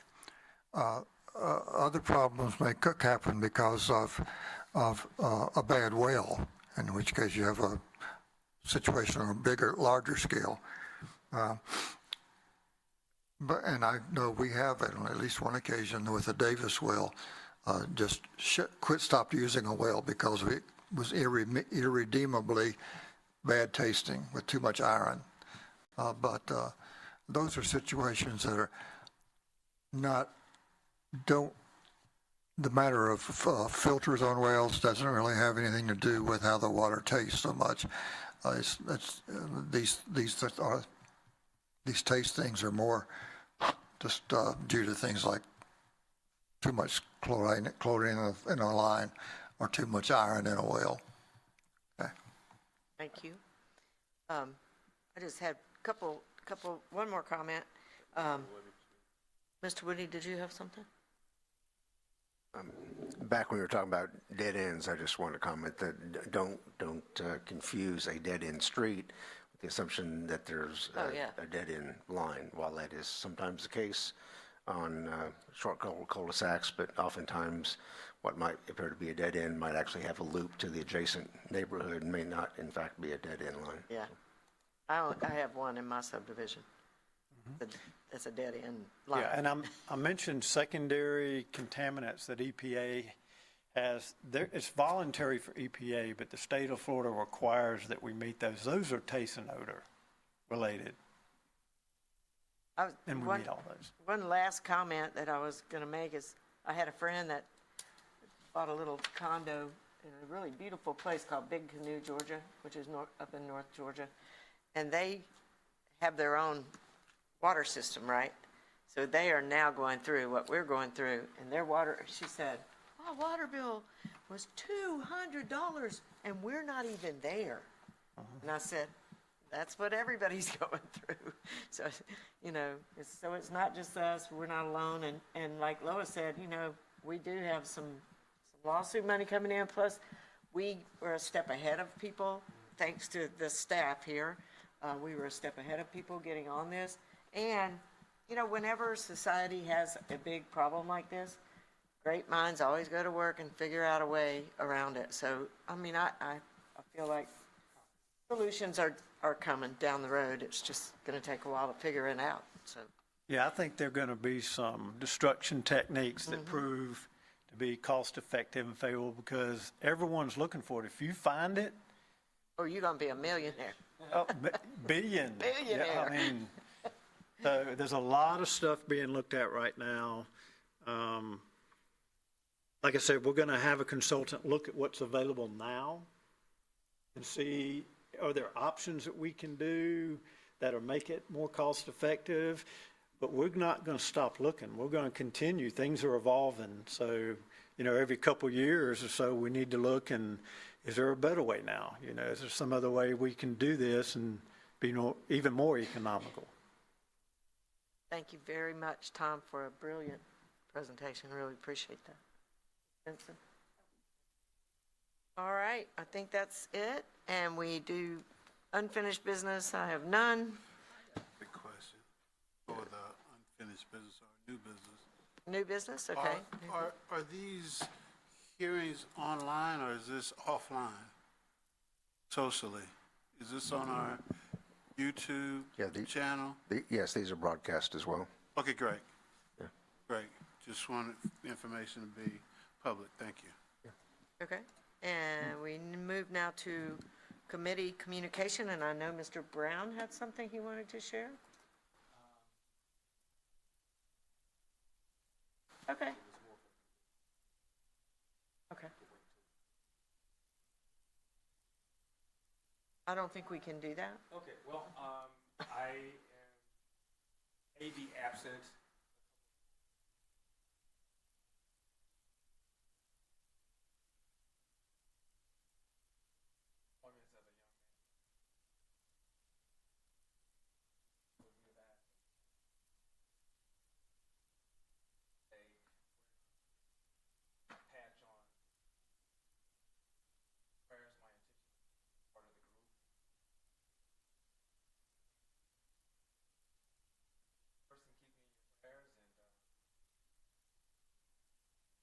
Thank you, Mr. Brown. We will be praying. Any other communication? Oh, last night I left a little early. I wore the glasses so y'all could know how that little test turned out. And no open forum. We are adjourned. And thank you for the pizza. Very good. That was nice.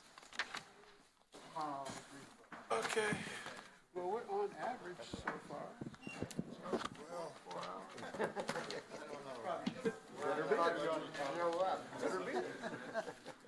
Thanks for letting us know.